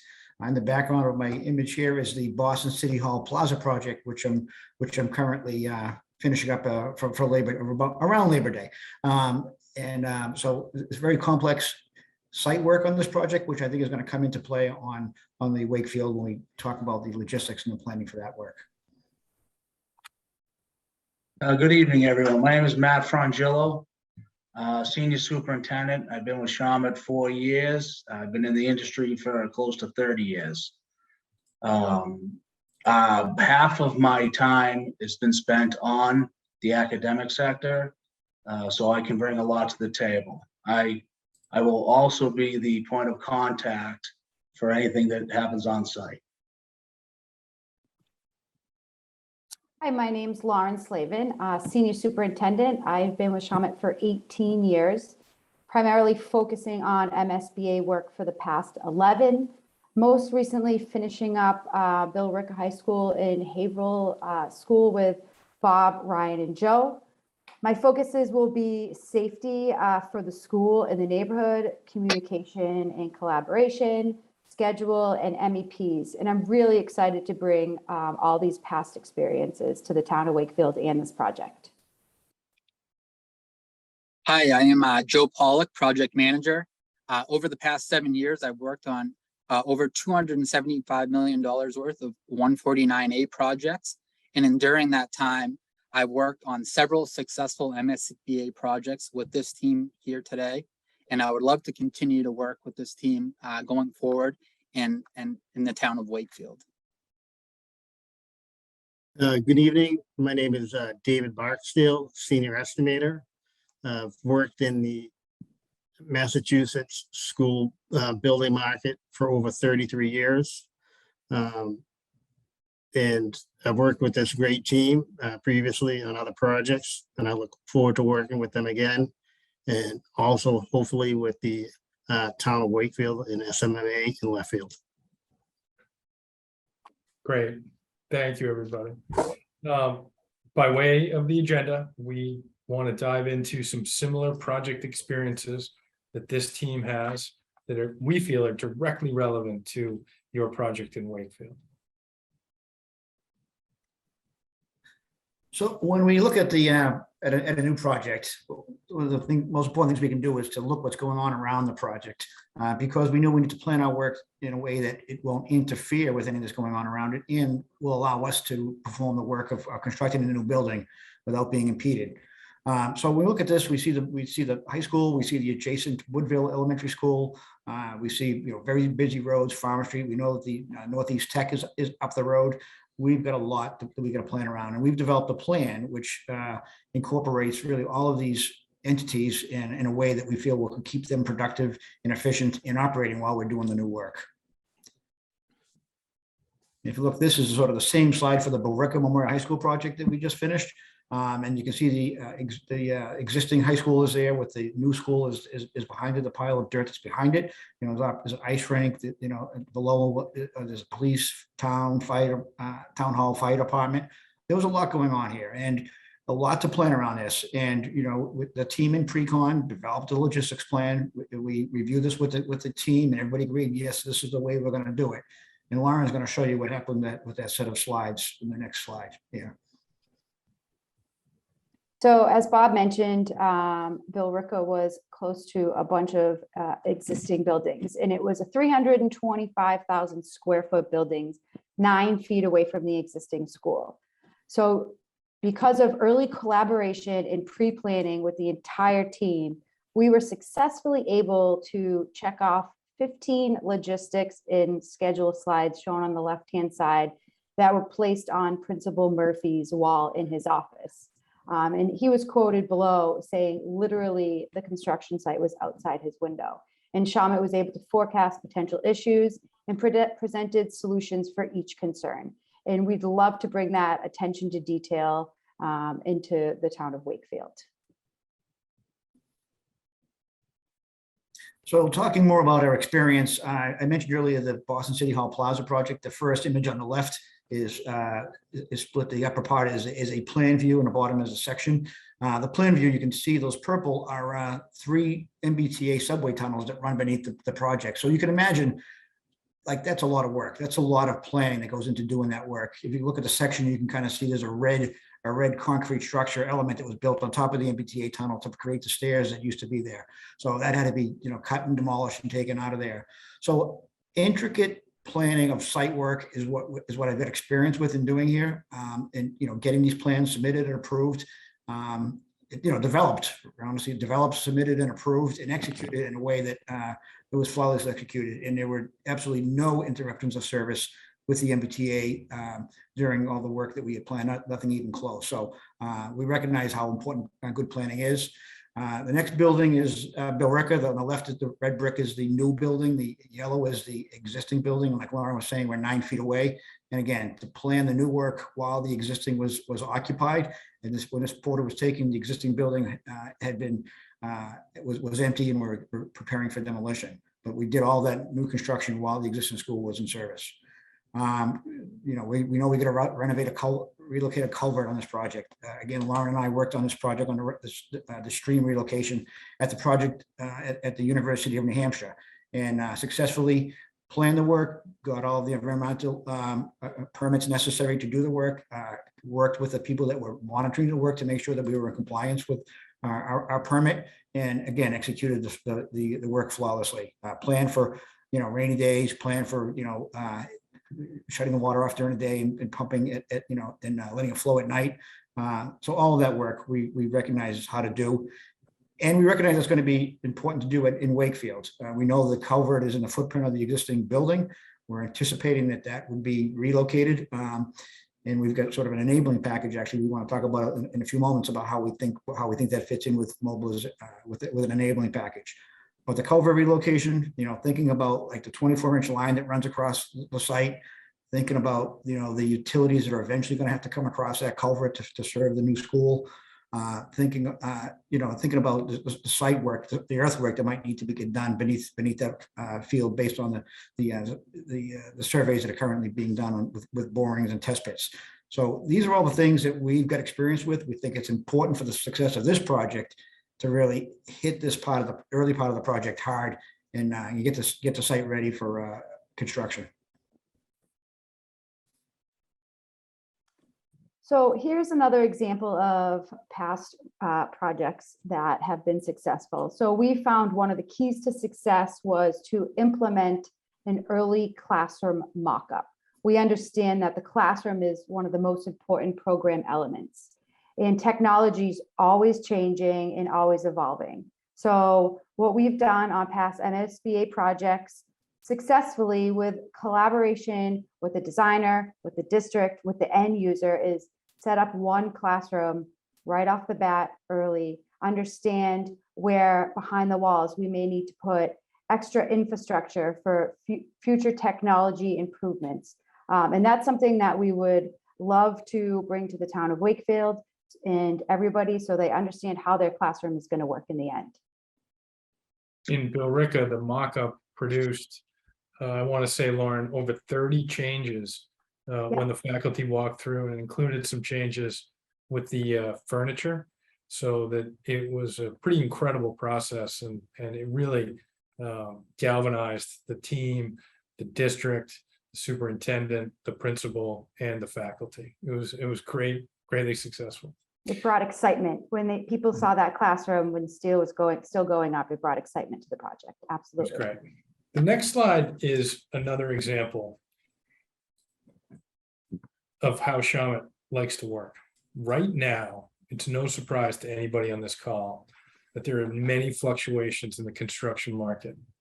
There's been spikes in cost. The example that I have on the screen is a project that I just delivered a GMP on in April of 2022 on budget for the town of Ashland. We worked with Flansburgh Architects, Compass Project Management in pre-construction for about a year. The budgets were established back in 2020. And unfortunately, with some of the price spikes, we were in a position where we were slightly over their budget by a few $1 million. The Shama team, which I'm really proud of, the first 4 bullets up top, we worked diligently with the community, with the design team, with the engineers to work on value management options that had zero reduction to the program. We shifted the building approximately 40 feet, netting a savings of over $1.3 million. We optimized the number of geothermal wells to operate the net zero building with a savings of over $440,000. We gave a slight materials change from polystyrene to polyiso roofing materials that saved $330,000 in the bidding without impacting at all the R value or the envelope. We worked with the engineering team and the utilities to reroute the electrical duct bank for a savings of $165,000. This was over $2 million in value management. We brought the GMP in this troubled market right now on budget. And I'm proud to say that the steel is up and topped off and we're on schedule. So we would bring that thinking to the town of Wakefield to maximize the efficiency of construction, look for value without reducing program whatsoever. The next slide, Joe, please, was your question to us around our project approach. I've broken our project approach into 4 boxes or 4 elements. One, as a team, these are the things we're committed to. One is to achieve and guarantee your budget of $175 million in construction costs. Dave and I and others on the team have poured through the information that you've published, and we feel that this is achievable. Coming up with creative solutions, like I mentioned in Ashland, is going to be a must here to continue to drive that. As Lauren and Matt said, safety is our #1 concern. We need to plan and coordinate the schedule and phasing with the town during pre-construction. And Lauren and Matt are going to walk you through that. We know that it's been a troubling time in schools over the past 3 years. Nobody wants to talk about COVID anymore, but it's been very disruptive. And I'm sure that the community is concerned about any potential disruption during a construction phase coming off of that. We're committed to execute that plan flawlessly. And then at the end of the day, coming out of the comments I just made, we need to, as a team, deliver an incredible building, playing fields, and other facilities to you as a town in the end. So our approach is really based on those 4 elements. And we're going to walk you through our thoughts around schedule and logistics next.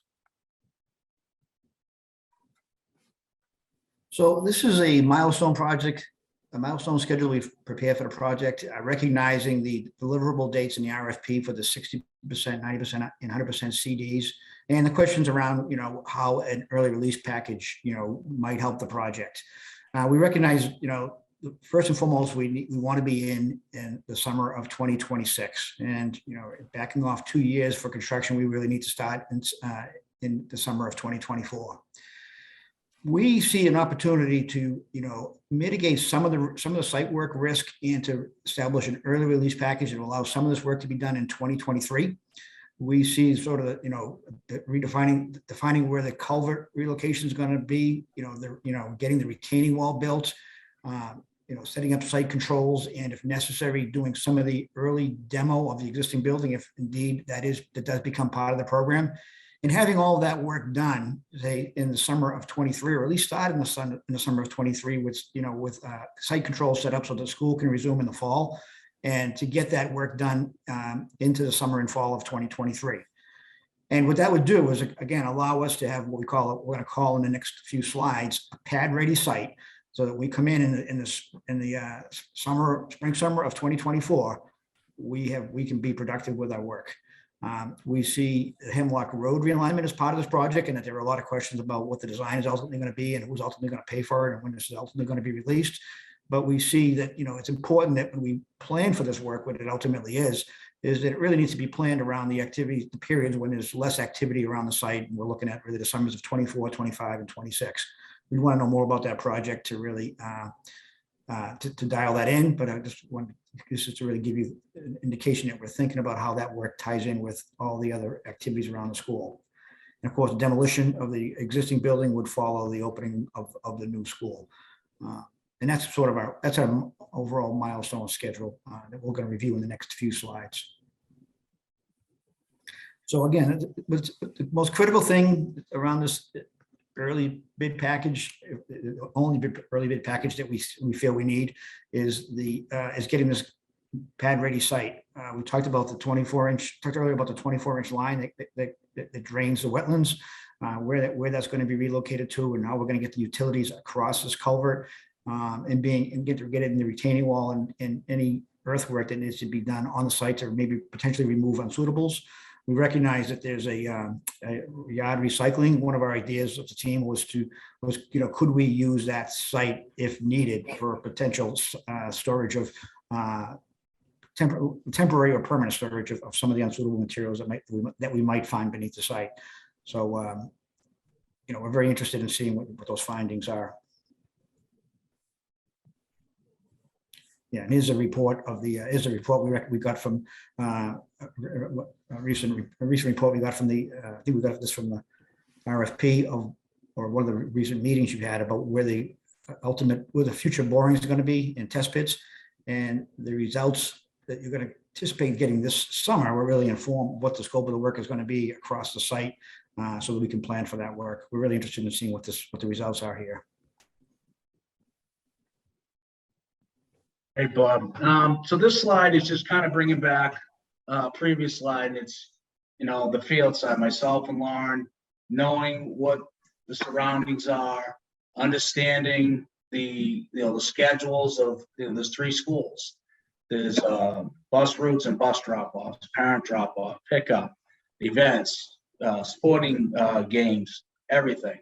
And understanding that. So when we come up with our logistics plans, and we start getting the subcontractors, is try to vet all this information to work around it. The goal is we're there, but you don't know we're there. We segregate ourselves, we build a little fortress in there, so we don't disturb anything that you're doing during your day. The key is to let you, business as usual for you guys. So this is where we start. From there, we get into the next slide, and we get into safety. So safety is mine and Matt's #1 priority when we step foot on the job site, not only inside the fence, but outside the fence. So we will partner with the town of Wakefield, the district, police and fire to come up with a site-specific safety plan for the town of Wakefield. We've done this successfully on many projects. And our goal is to always minimize any disruption to the school, dust, noise, and especially traffic concerns that Matt will talk about next. So on this slide is basically just trucking routes. The goal is to get the trucks, get the deliveries, get to the site, and the fastest, easiest, most undisruptive way. So we try to find the nearest highway, and then we can give directions from there. So we come up with 2 different paths to the school, so then we can cater that and meld that into our logistics plans. So on each different phase, they know which direction to come from to go with the flow of traffic, not to create any more disturbance in the street. So from here, we'll get into the next slide, which is the start of our logistics slides. This is phase 1, the site enabling, summer, fall of 23. We're doing the culvert work. If demolition of the building needs to happen, this is when we do it. We're creating our work zone inside.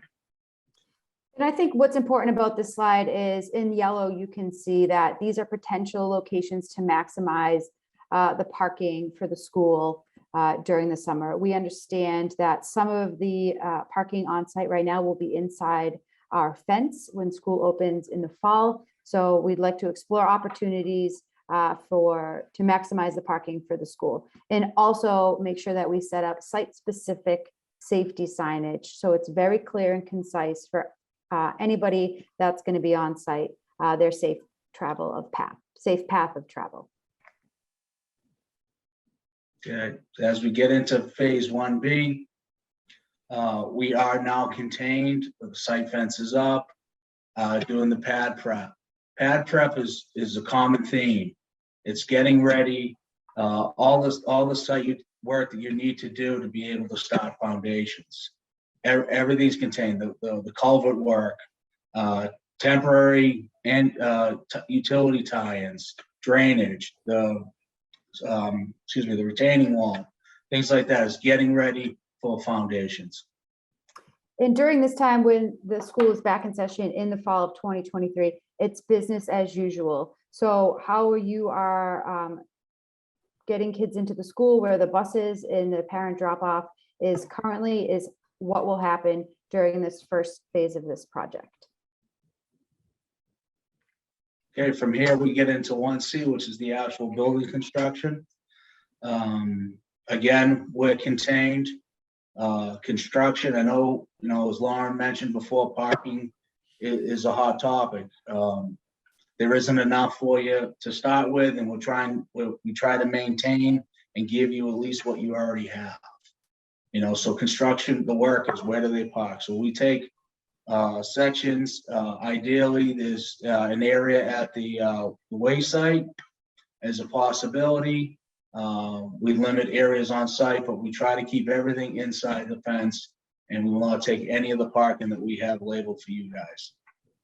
And then again, what Bob talked about is targeting some Hemlock relocation to start in any of that work that's going to be through the parking spot would be done during the summertime. Okay, so now we have your new building. Congratulations. We're into the demo phase, and what we see on the demo phase is accessing the site. We relocate the fence. We don't put the entire fence up just to maintain parking, but we set it up that we enter off of Farm Street. And when we demo the building, we're actually heading from Farm Street towards a new building. And that's going to shelter you won't know that we're there. It keeps us like a sound barrier. We have our dust control, we have things like that, but you won't see the trucking. It limits any possible distraction when you look out the window for a longer period of time. And during this phase is the first time during construction when your new school opens is when the school's traffic pattern of drop off and pickup is going to change. So in blue, you'll see the arrows that we are heading in front of the school, doing drop off and pickup, and actually exiting out the same exit that the school currently exits out now. And then we'll also be turning over the parking lot next to the new school, which is northeast of the school, that is the new school that's being built. Okay, field work phase, the Plaza phase, 2B, we push out the fence, we start building the fields. Again, you'll see we're changing our entrance and our truck routes through the site to keep that away from what you guys need to have. And we'll get more into the Plaza work, and we'll work that out with the school as we tie in, because we need to connect from the new school to the field. So as Matt explained, as construction, or in this case, demolition of the building happens and work for the field work and Plaza work happens, we will be able to pull our fence back, give the school additional parking as we finish the school. And in this slide, the flow of traffic for the school is still the same as the previous. So during the whole phase of construction, ultimately the school is only changing their traffic pattern once, and that is in the fall when the new school opens.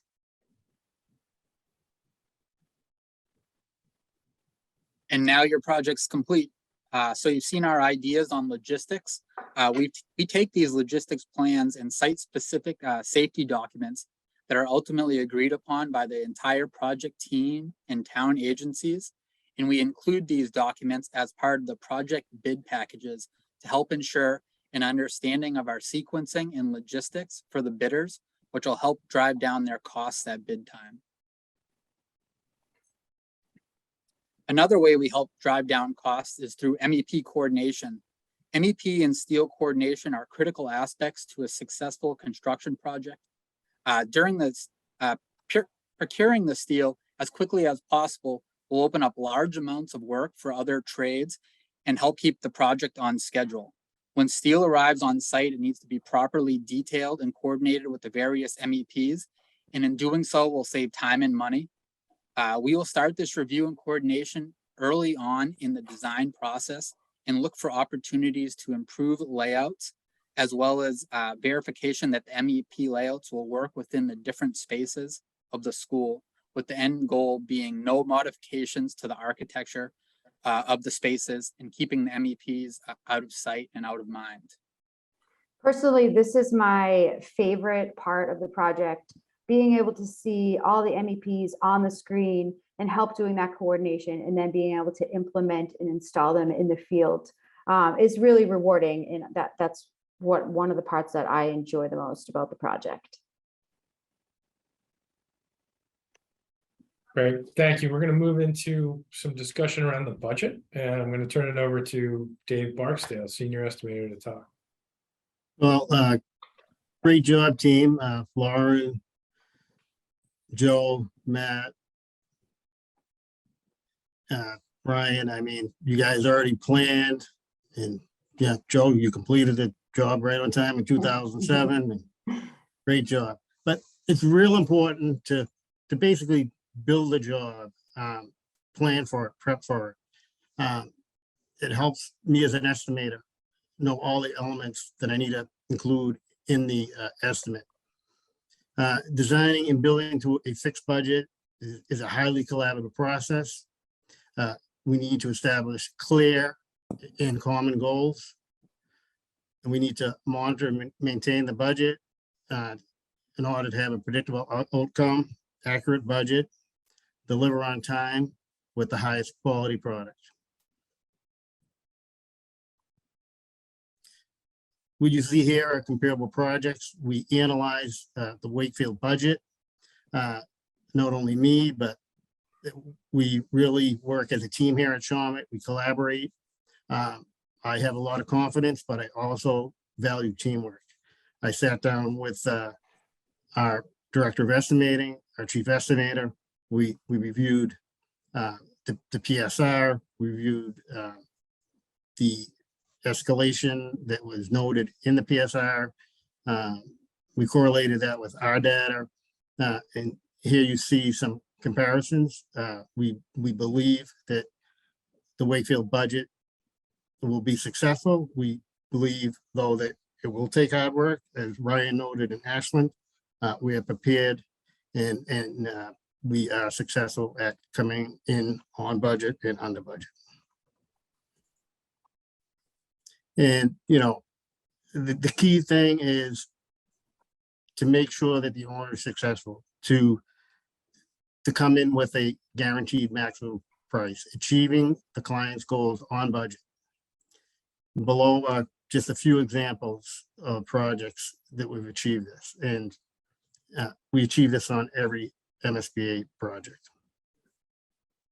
I can tell you firsthand, working with Dave on a number of these projects, he's incredibly diligent. He's an incredible sense of urgency and attention to detail. And if you know, if folks on the call know Brooke Trivis from Perkins and Will, she was on a first name basis with Dave, texting back and forth.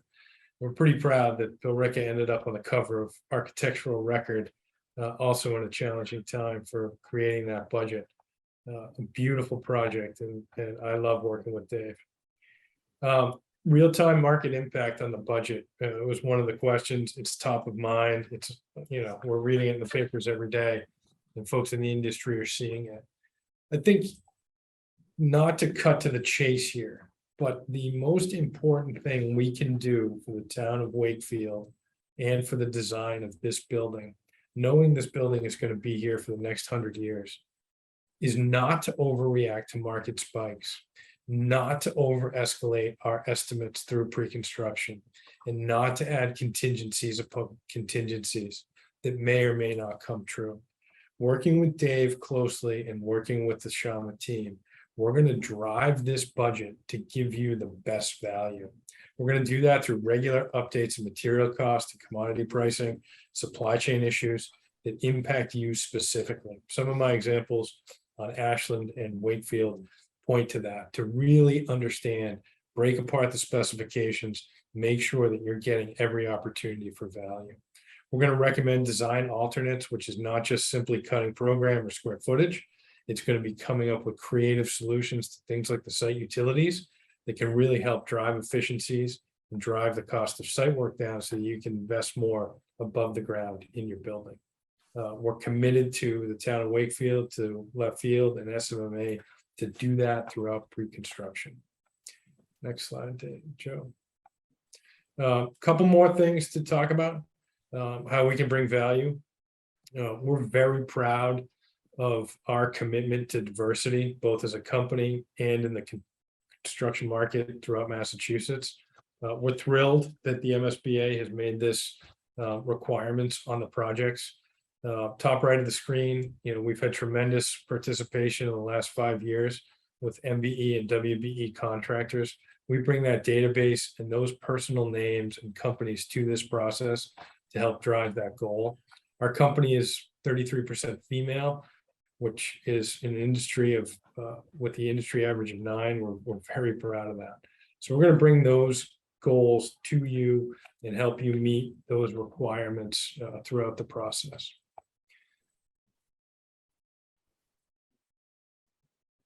Distinguishing factors. First and foremost, I mentioned it earlier, and I think everybody on my team has mentioned it tonight. Planning and executing this project seamlessly from the safety perspective is our #1 priority. Everything we do from today through the end of construction is grounded in safety. Lauren gave you some great examples of how we do that and how we're going to work with both the existing schools on campus, the Wakefield Police Department, Wakefield Fire, to make sure that everyone is on the same page as far as safety. We have a very, very experienced team here. I can say in my role, I do go on interviews quite often, and it's rare to have the deep experience that we're bringing to the town of Wakefield. I hope that you have called people's references because I know personally that we've got a team here that has created some raving fans. We're a highly collaborative group. We were laughing earlier because we're all together at our office, and we love to be in person. We love to work with other people. We love to have a good time. We love what we do. It can be a little difficult on Zoom, but we're a highly collaborative group, and you need that in order to make this successful. And then lastly, those 3 things above really drive a certainty of outcome and why we feel it's important to hire Shamit to partner with you, to partner with Left Field and SMMA to have a successful outcome. I know how much time and effort committee members have put into this project here in Wakefield, and there's going to be many, many more years to come. And your names are on this project, and we want to deliver success with you together as a team. With that, I think we're right about 40 minutes. We would turn it over back to Lynn for some Q&A. Good job. Thanks for staying on the schedule track. We'll start first. Joe, would you like to ask your questions first? Yeah, kind of like to ask this always question. What do what you know about our project, what you've seen so far and everything, and visited the site and everything, what do you people feel is our greatest challenge that we have to accomplish the goal of this project? So Joe, I think, researching the history that your team has put into this and understanding site selection is always really, really tricky. I think the fact that you're building so close to the existing school is a challenge. It's a challenge that we're up for. It's a challenge that we have experience with. And a lot of the challenges lie with maintaining A, safety, and then B, utilities for the existing campus, the existing schools on the site, the existing fields in a very small footprint. Bob Dubert mentioned he's a registered civil engineer. He, having worked with him over the years, he really digs in to that element to come up with ways to mitigate issues with stormwater during construction. Lauren mentioned mitigating parking during construction. We feel that once we get through the phasing and logistics discussions with you and your team, and we come to a conclusion there, and we get the utilities relocated and safe, that building the building, it works really well as it did in Billerica. So we think, that initial planning phase and making sure that the utilities that are serving the existing buildings are up and running with no disruption, as well as the new utilities to the new school. Thank you. Doug, would you like to go next? Sure, thank you. Thank you for the presentation. I thought it was well done and well sequenced in terms of being able to follow the information. And I think I can speak for us on the school side. We appreciate it. I'm curious in your work with Billerica, how that you've managed kind of cost saving measures and what were some kind of unexpected challenges in regard to MEP. Sure. On the cost savings measures, Doug, have you been to Billerica? Yes, I haven't been in the building, but I've been by it. So you saw the outside. That's good. And it goes into my comment here. When you drive up to that building, it is strikingly beautiful. The exterior facade is very well done, and there's an impact when folks drive, and that was intentional by the design team. If you drove around the back side of that building, you'd see something a little bit different. And one of the things that we did is we worked with Perkins and Will, with Left Field, and with the town to really prioritize the elevations. It was very important to Billerica that their student body felt like they had a school that they deserved, that was as good as any of the other communities to which they visit. The old Billerica High School, unfortunately, was not that. It was a mess, to tell you the truth. And one of their goals was to, give confidence to these kids that, they deserved a building of that stature. So working with Dave Barksdale, senior estimator, myself, and with Perkins and Will, we prioritized a lot of the elevations, and we saved a tremendous amount of money by focusing on the front entry to get that pizzazz for the students and the people visiting, but not to spend money on the elevations that were sort of back of house. We maintained the openness and the glass into the classrooms, but there wasn't the brick detailing, for example, that you might see in some of the front elevations. So, we like to get creative. We want to achieve those goals, and we want to do it in a way that, makes sense to the team. So we saved a tremendous amount of money on the facade specifically, while focusing on giving the students that, that wow factor when they came to school, and that pride that they were in a beautiful school. And Ryan, not to, interrupt, but, at the end, even Jeff Russell's saying, that from Perkins Will, they believe they got a better product at the end going through the process, that they didn't lose anything. It was very important. I think we were all proud of. Absolutely, Dave. Thank you for bringing that up. And I'll speak quickly to Yeah. MEPs. Yeah, just Lauren, Doug, can you just expand on that question about MEP so we understand what you were asking? Yeah, I was just curious, you listed some cost saving measures, and I was just wondering, what the challenges were, how you might have addressed them, and how you might have saved money, really. That's really at the heart of the question. I was trying to be general, to leave it open to let you kind of fill it in, to kind of be able to report out on what the challenges were and how they were addressed and how you were able to save money. I know you addressed some of them on an earlier slide, but I just wanted to hear a little bit more about it. Doug, I think one of the first challenges we had a soil balance issue where we were going to have to remove quite a bit of earth. And what we ended up doing as a team, we collaborated. We worked with the civil engineer, Perkins and Will, and we were able to raise the overall site 2 feet without compromising accessibility issues, so forth and so on. So that was one of our first challenges. We saved quite a bit of money there. I can speak to that as far as one of our first challenges. Anybody else can. Yeah. add to that? Yeah, Lauren, why don't you jump in on the piece about MEPs?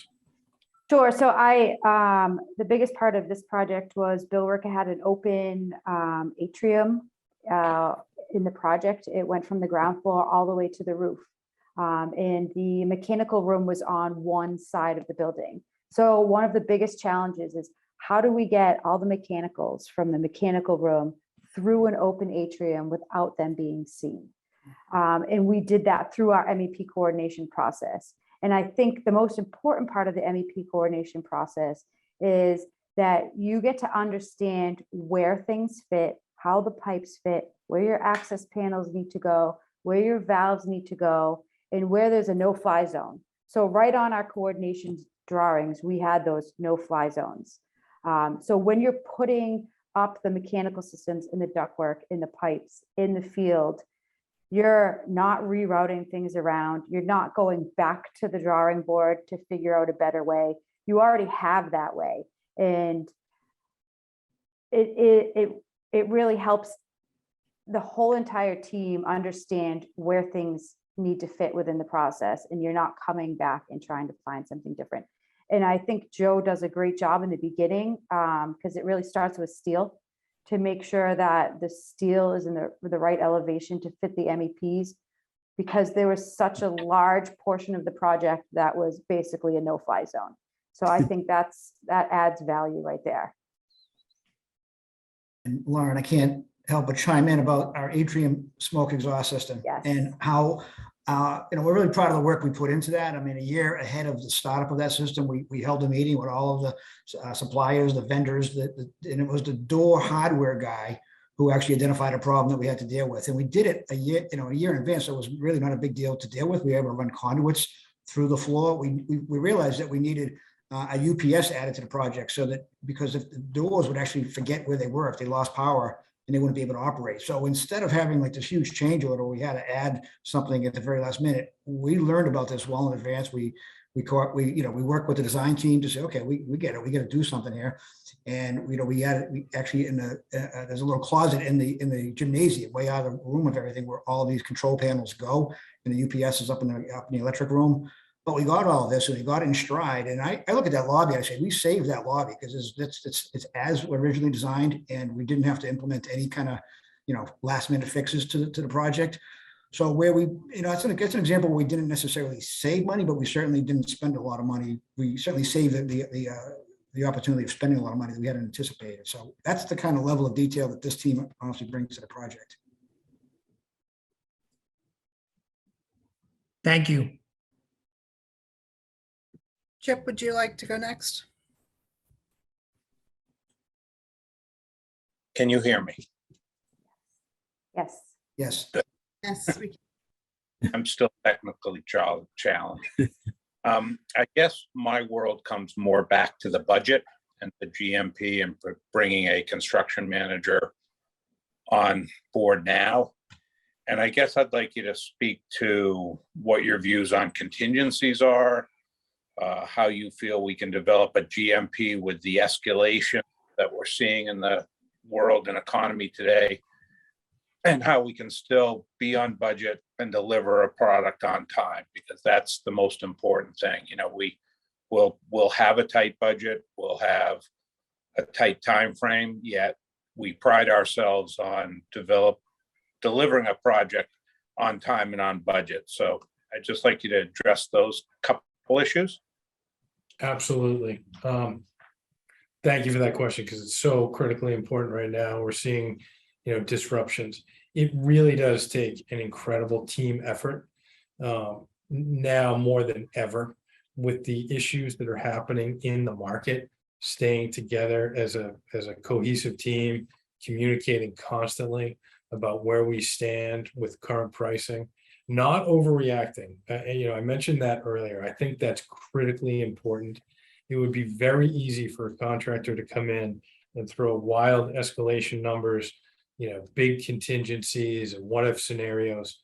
If you're investing in this building for the next 100 years, it would be an absolute shame to come in, significantly under budget because a contractor was trying to protect themselves. We don't do that. We come at it in a team effort, open and transparent. We work together with you, we work together with SMMA, Left Field, independent estimators. We love working with independent estimators. We think, we learn a lot from them. We're also buying a tremendous amount of work in New England right now. And I love, Dave said to me the other day, he said, I deal with the truth. I don't deal with, what we think steel might do in 6 months. We talk to the manufacturers, we get today's pricing, and we put in our budgets pricing based on current bids. And we're buying work all the time. So we have a great database that we share with our clients, and we'll show you bids from other projects and give you ideas of exactly where things are. With all of that said, we do have to, work together and put together estimates of what escalation's looking like for this year, when we're actually going to be buying these packages, which we know from the schedule that SMMA put together. So we'll work with you closely on that.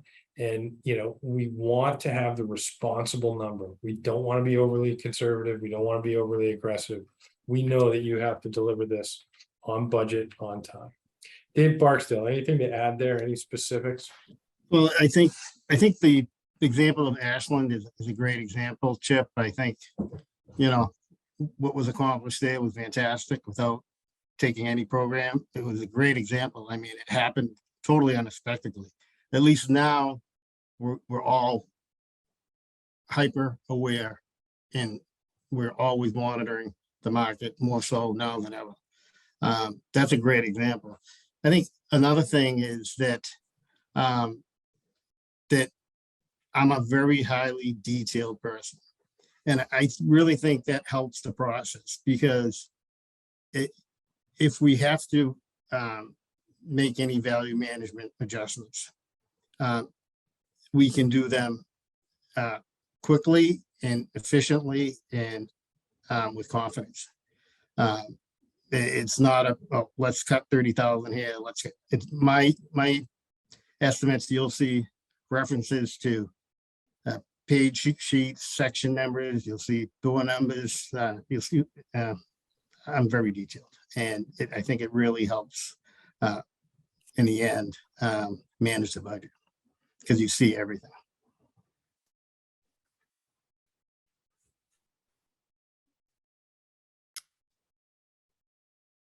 Okay, Helen, would you like to go next? Sure. Kind of a two-part question related to early packages. Architects hate them. CMs seem to love them. No. Architects do not like them because we are doing work out of sequence, which could be a window or an avenue to change orders further down the line, right? So part one of the question is how do you help the architectural team kind of think through that early package work? And the second piece is, how agile is Shawmut with respect to early packages? I have a project right now. We bid steel 3 weeks ago. It was designated an early package. If you could see it coming, how would you deal with, just because it's scheduled as an early package, can you work with kind of shifting that package as long as it doesn't totally wreck the schedule?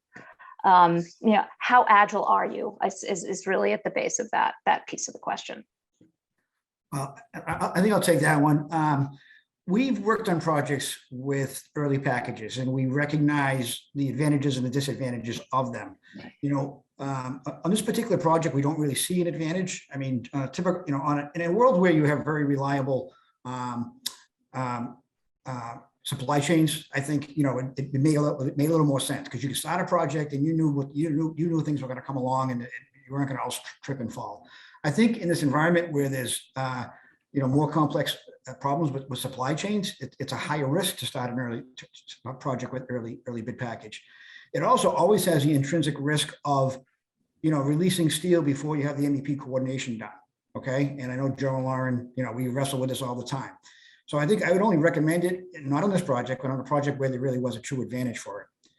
we see on this project, the only early release package that we would need, that we would recommend in order for us to finish the project in September 26, is to have the site enabling work. Okay, so we could get a pad ready site on 2024. And I think that was clear in our presentation. We worked on that quite a bit.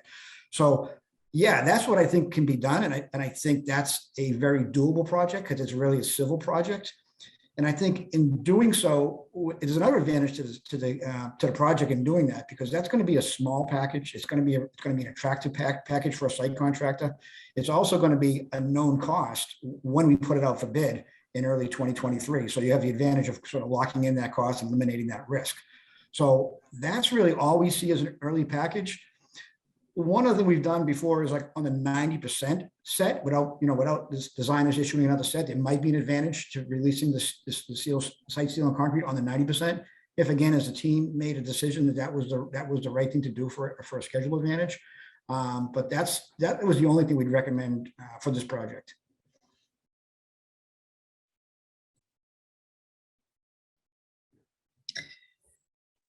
Okay, Tim O'Brien, would you like to ask any questions? Sure. From a building maintenance standpoint, in your experience in, building public schools, have you developed best practices when it comes to the selection of materials and things of that nature when the building is completed and turned over? For us, when we take it over and are taking over the maintenance, do you have certain materials that you're using or that you'd recommend? I can jump in a little bit on this. You guys are basically a part of the process during the construction end of it. You're seeing it get built. You're adding your info to it on how the space works for you. Right? I mean, we get down to let's say the wax on the VCT. We come to you and we ask you what you guys use. And we make the sub go with that wax to save you time on preparing when you move into the building. So it's a constant communication, between myself and Lauren. The jobs that we're together and the jobs that we've done separately is we build a relationship with the actual school. The principal, facilities manager. It's a constant flow of communication as we go through every step of the process. You will be a part of this job day one. I think Lauren, the example of Bill Rickard, walking through the town through periods of the project is a great example. It's important, and I try to put my facilities hat on. With Joe, when we talk about MEP coordination, I'm making sure that somebody's going to be able to go and shut that valve later on when they need to do maintenance on a fan coil unit. Somebody's going to be able to pull out that filter all the way and it's not going to hit a pipe. So those are the types of checks that in coordination, 3D coordination, that I'm looking for in the field when they're building it. I'm out there looking for, and I really like to get whoever's going to run that building to come out once a month, walk the building with me. They're the ones who are actually going to be performing the work, Tim, right? So they're going to say, make sure that valve doesn't get blocked by a sprinkler head in the way. We've all seen it. We've been there, and that's the advantage of doing the MEP coordination, having the facilities department in there early, making sure everybody has their eyes on it. And I think that for the materials portion, we do work closely with the engineers. The engineers put in specifications, types of materials that usually best fit the longevity of the job. So if it's a 100-year job, they're putting in, the higher end piping or the materials that are needed to meet those ratings. So, but getting you guys involved early is probably the most important thing. So you can make sure you're maintaining that building for a long time. Great, thank you very much. Okay, we're running out of time, but I had one quick question.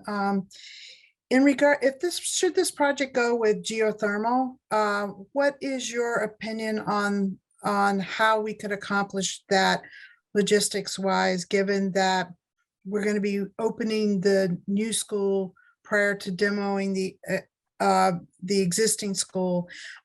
So what are your thoughts in terms of where the geothermal well should go?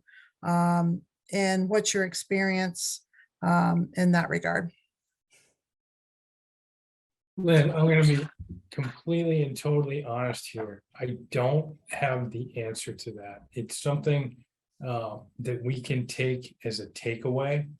I don't want to speak out of turn, and I know that in working through with my team, we didn't talk about that aspect. Does anybody on the Shawmut team have more information on that than I do? It doesn't sound like it. We have done geothermal wells on over 15 projects throughout New England. I've done them personally at the Noble and Greeno School. We're doing them in Ashland right now. We're actually drilling right now. Those are being drilled under a parking area that is not under the existing building. Knowing the team that you have on board, I would want to get with them immediately in pre-construction and work through that question and come up with the ultimate answer. But I'm, being totally and completely honest here, I don't have an answer for you off the top of my head, and I wouldn't want to say anything wrong. So, well, it's a tough question to answer. So I appreciate that. Okay, thank you all very much. Appreciate your presentation and your time. Thank you.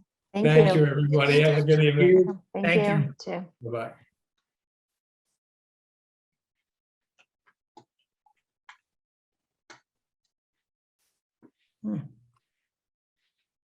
Okay, that's everybody.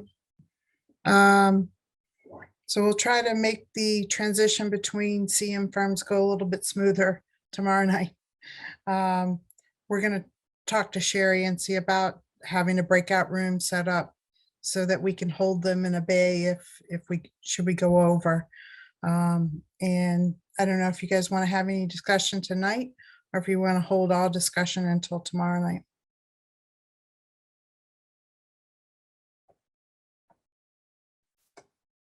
I just assume hold all discussion till tomorrow night, until we have all four. And I know Tim sent out kind of a sheet to be able to put notes on and stuff. Are we having a scoring of formal scoring, or is it just going to be a discussion? Yes, Formal. we do have to, I don't know if you want to do it tomorrow night or not, but we do have to have a formal scoring of the technical proposals, the interviews, and then after we do those two scores, we open up the price proposals and then do a ranking based on incorporating the price proposals in with the other rankings. How are we gonna be able to do that tomorrow night? Well, we might not be able to. I'm just saying that that's the process. We can have a brief discussion tomorrow night and then schedule another time to actually go through the process formally scoring it the way we have to do it based Is on. there a sheet or something? Do we have a score sheet? Has that been presented? Yes, we do. I haven't seen it.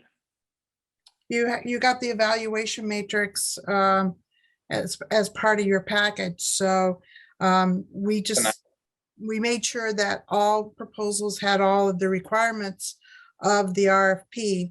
And that's what you see the notes that are in there. And then at the bottom, we'll go through and each individual person can rank each one and come up with their own score and send them in, and we can put them in. We also need to talk about how we might want to weight them. Typically, what we do is we weight the technical proposals 25% of the score, the final score. The interviews as 50% and the price proposals as 25%. Because as you remember going through it the last time, the price proposal, they're giving us a price proposal, what they think the total management costs will be. However, the only costs that are firm and non-negotiable are their fee. So we have to kind of look at that and understand that a lot of that will change based on the scope and schedule of the project.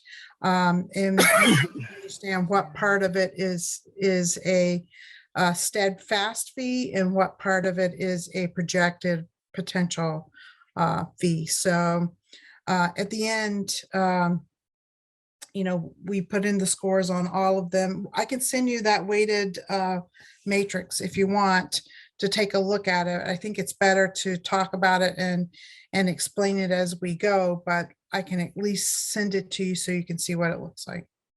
So Lynn, I'm just curious as to what you think. So we're going to end up at 9 o'clock tomorrow night, having heard all 4 interviews. Right. Are we supposed to then send something to you? And if so, what is that? I'm kind of confused. Yeah, Or same here. about it as a group and rank them. I think it's better to do it as a group, but I mean, you can look over that evaluation matrix at the things that we want you to rank. And Tim, do you have the evaluation matrix you can put up on the screen, just kind of show what we're talking about for the proposals? And is this a 1 to 4 scale as to who for the? We've done it 1 to 4. I think 1 to 4 is the easiest, but we also have done it highly advantageous, and not advantageous. But I think a 1 to 4 score is best. And 1 being the firm that we think handles it the best, and 4 being the firm that we think is handling it the worst. Yes. Okay. Then I do think it would be good to have that matrix in front of us. Yeah, Yes. absolutely. Well, we won't have it in front of us tomorrow night when we're ranking it. We're going to do it live on the screen.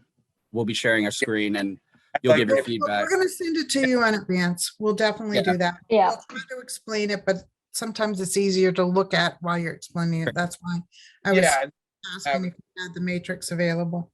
about what we're, it may actually, blend to what type of questions we ask. Right, exactly. Agree. Okay, we'll send that out to you. Try to give you some explanation in the email. We can have a brief discussion after tomorrow night's interview, and I suggest we probably schedule another time that we can, go through the scoring piece of it. Because I think after 9 o'clock, after listening to these for 2 hours, it might be too late. Well, my problem is that we're Thursday night. We then Friday, Saturday, Sunday, Monday, and we're meeting as the PBC on Tuesday. Right. So unless we go on the weekend, it leaves us Monday night. Can people do Monday night? Yeah, I can do it. Guess we're gonna have to. I don't think we have any choice. Hmm. Yep, well, Doug. Doug's not good Monday. I have something right now Monday night, but I can probably. Can we do it like, what time? I mean. So if we have the matrix ahead of time and we can read through it, right, and get an idea of what it is we're looking at, we have a pretty good idea about the 2 presentations that were shared tonight, right? We heard them answer questions, so, I think if we can get the information ahead of time, Lynn, I feel like it would give us some runway, at least on the school side, to kind of try to think about any questions that we might have about the matrix, but also try to kind of provide scoring based on what we've seen and what we've heard. Okay, that sounds good. And we actually may come up with, who knows what I think we should leave Monday as a potential option, or even maybe during the day on Monday. But we might come up with a conclusive feel from all of us that there's 1 firm or 2 firms and then a discussion, and we may be able to, within a half hour or 45 minutes, come to a conclusion tomorrow night and save ourselves Monday. Okay, so we'll send that out and I'll put some explanation with it so that it's a little easier. Do you want me to show an example from Revere just so they have a visual of what it looks like? Yes, that'd be good. So you can do that quickly. I need screen capabilities. Joe, can you give him? Oh, yeah, all right. I also asked Sherry to make Lynn and I the hosts tomorrow night as well.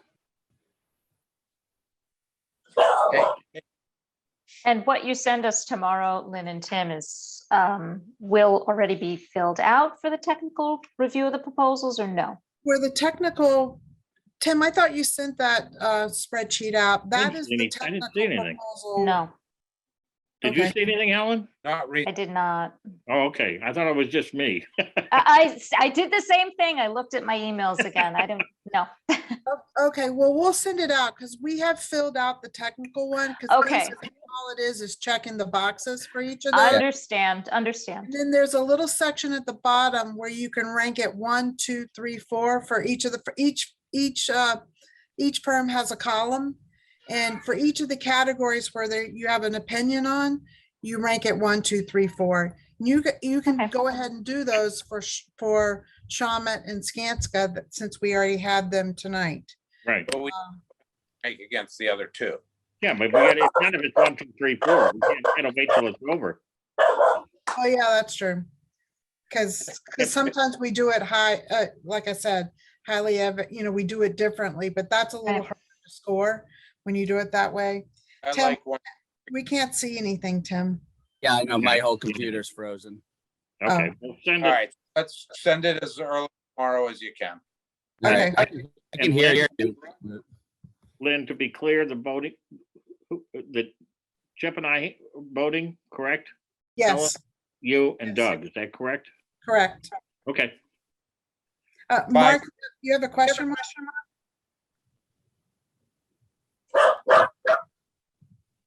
Oh, no, I thought he had his hand raised. Okay, see everybody. I thought Mark Sardella had his hand raised, but not. Oh, there we go. Here, this is an example. If you go to the top, this is where we rank the technical proposals. And these people did it, for the most part, if it was close to they did it 1, 2, 3. Oh, all right. And if you look over here to the side, they did it. I mean, we can choose to do it however we want, a straight 1, 2, 3, 4, or we could choose to do it this way, not advantageous, advantageous, highly advantageous. And this chart kind of calculates the score. So the first scoring that you do, move it back over to the chart, Tim. The first scoring you do is on the non-price technical proposals. Scroll down, Tim. The next is on the interviews. And They went up to 5. and then, scrolling down here is the price proposals were again on the not advantageous, advantageous, highly advantageous. Mind.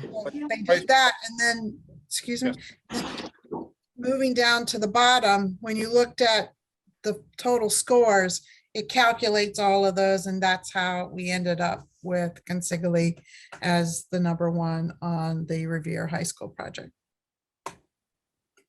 So that's how the scoring's done. The only thing that you don't have also is the evaluation matrix on the technical proposals. So we'll fill in all of the information to show that they had everything that was required. And the bottom will tell you what the ranking, how you should rank it. And there'll be blanks and you rank each of the firms based on the question that's being asked.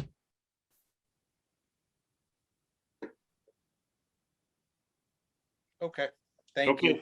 That helps. Thank All right. you. All right. See you tomorrow. All right. Yeah. Good night. Bye. Thank you.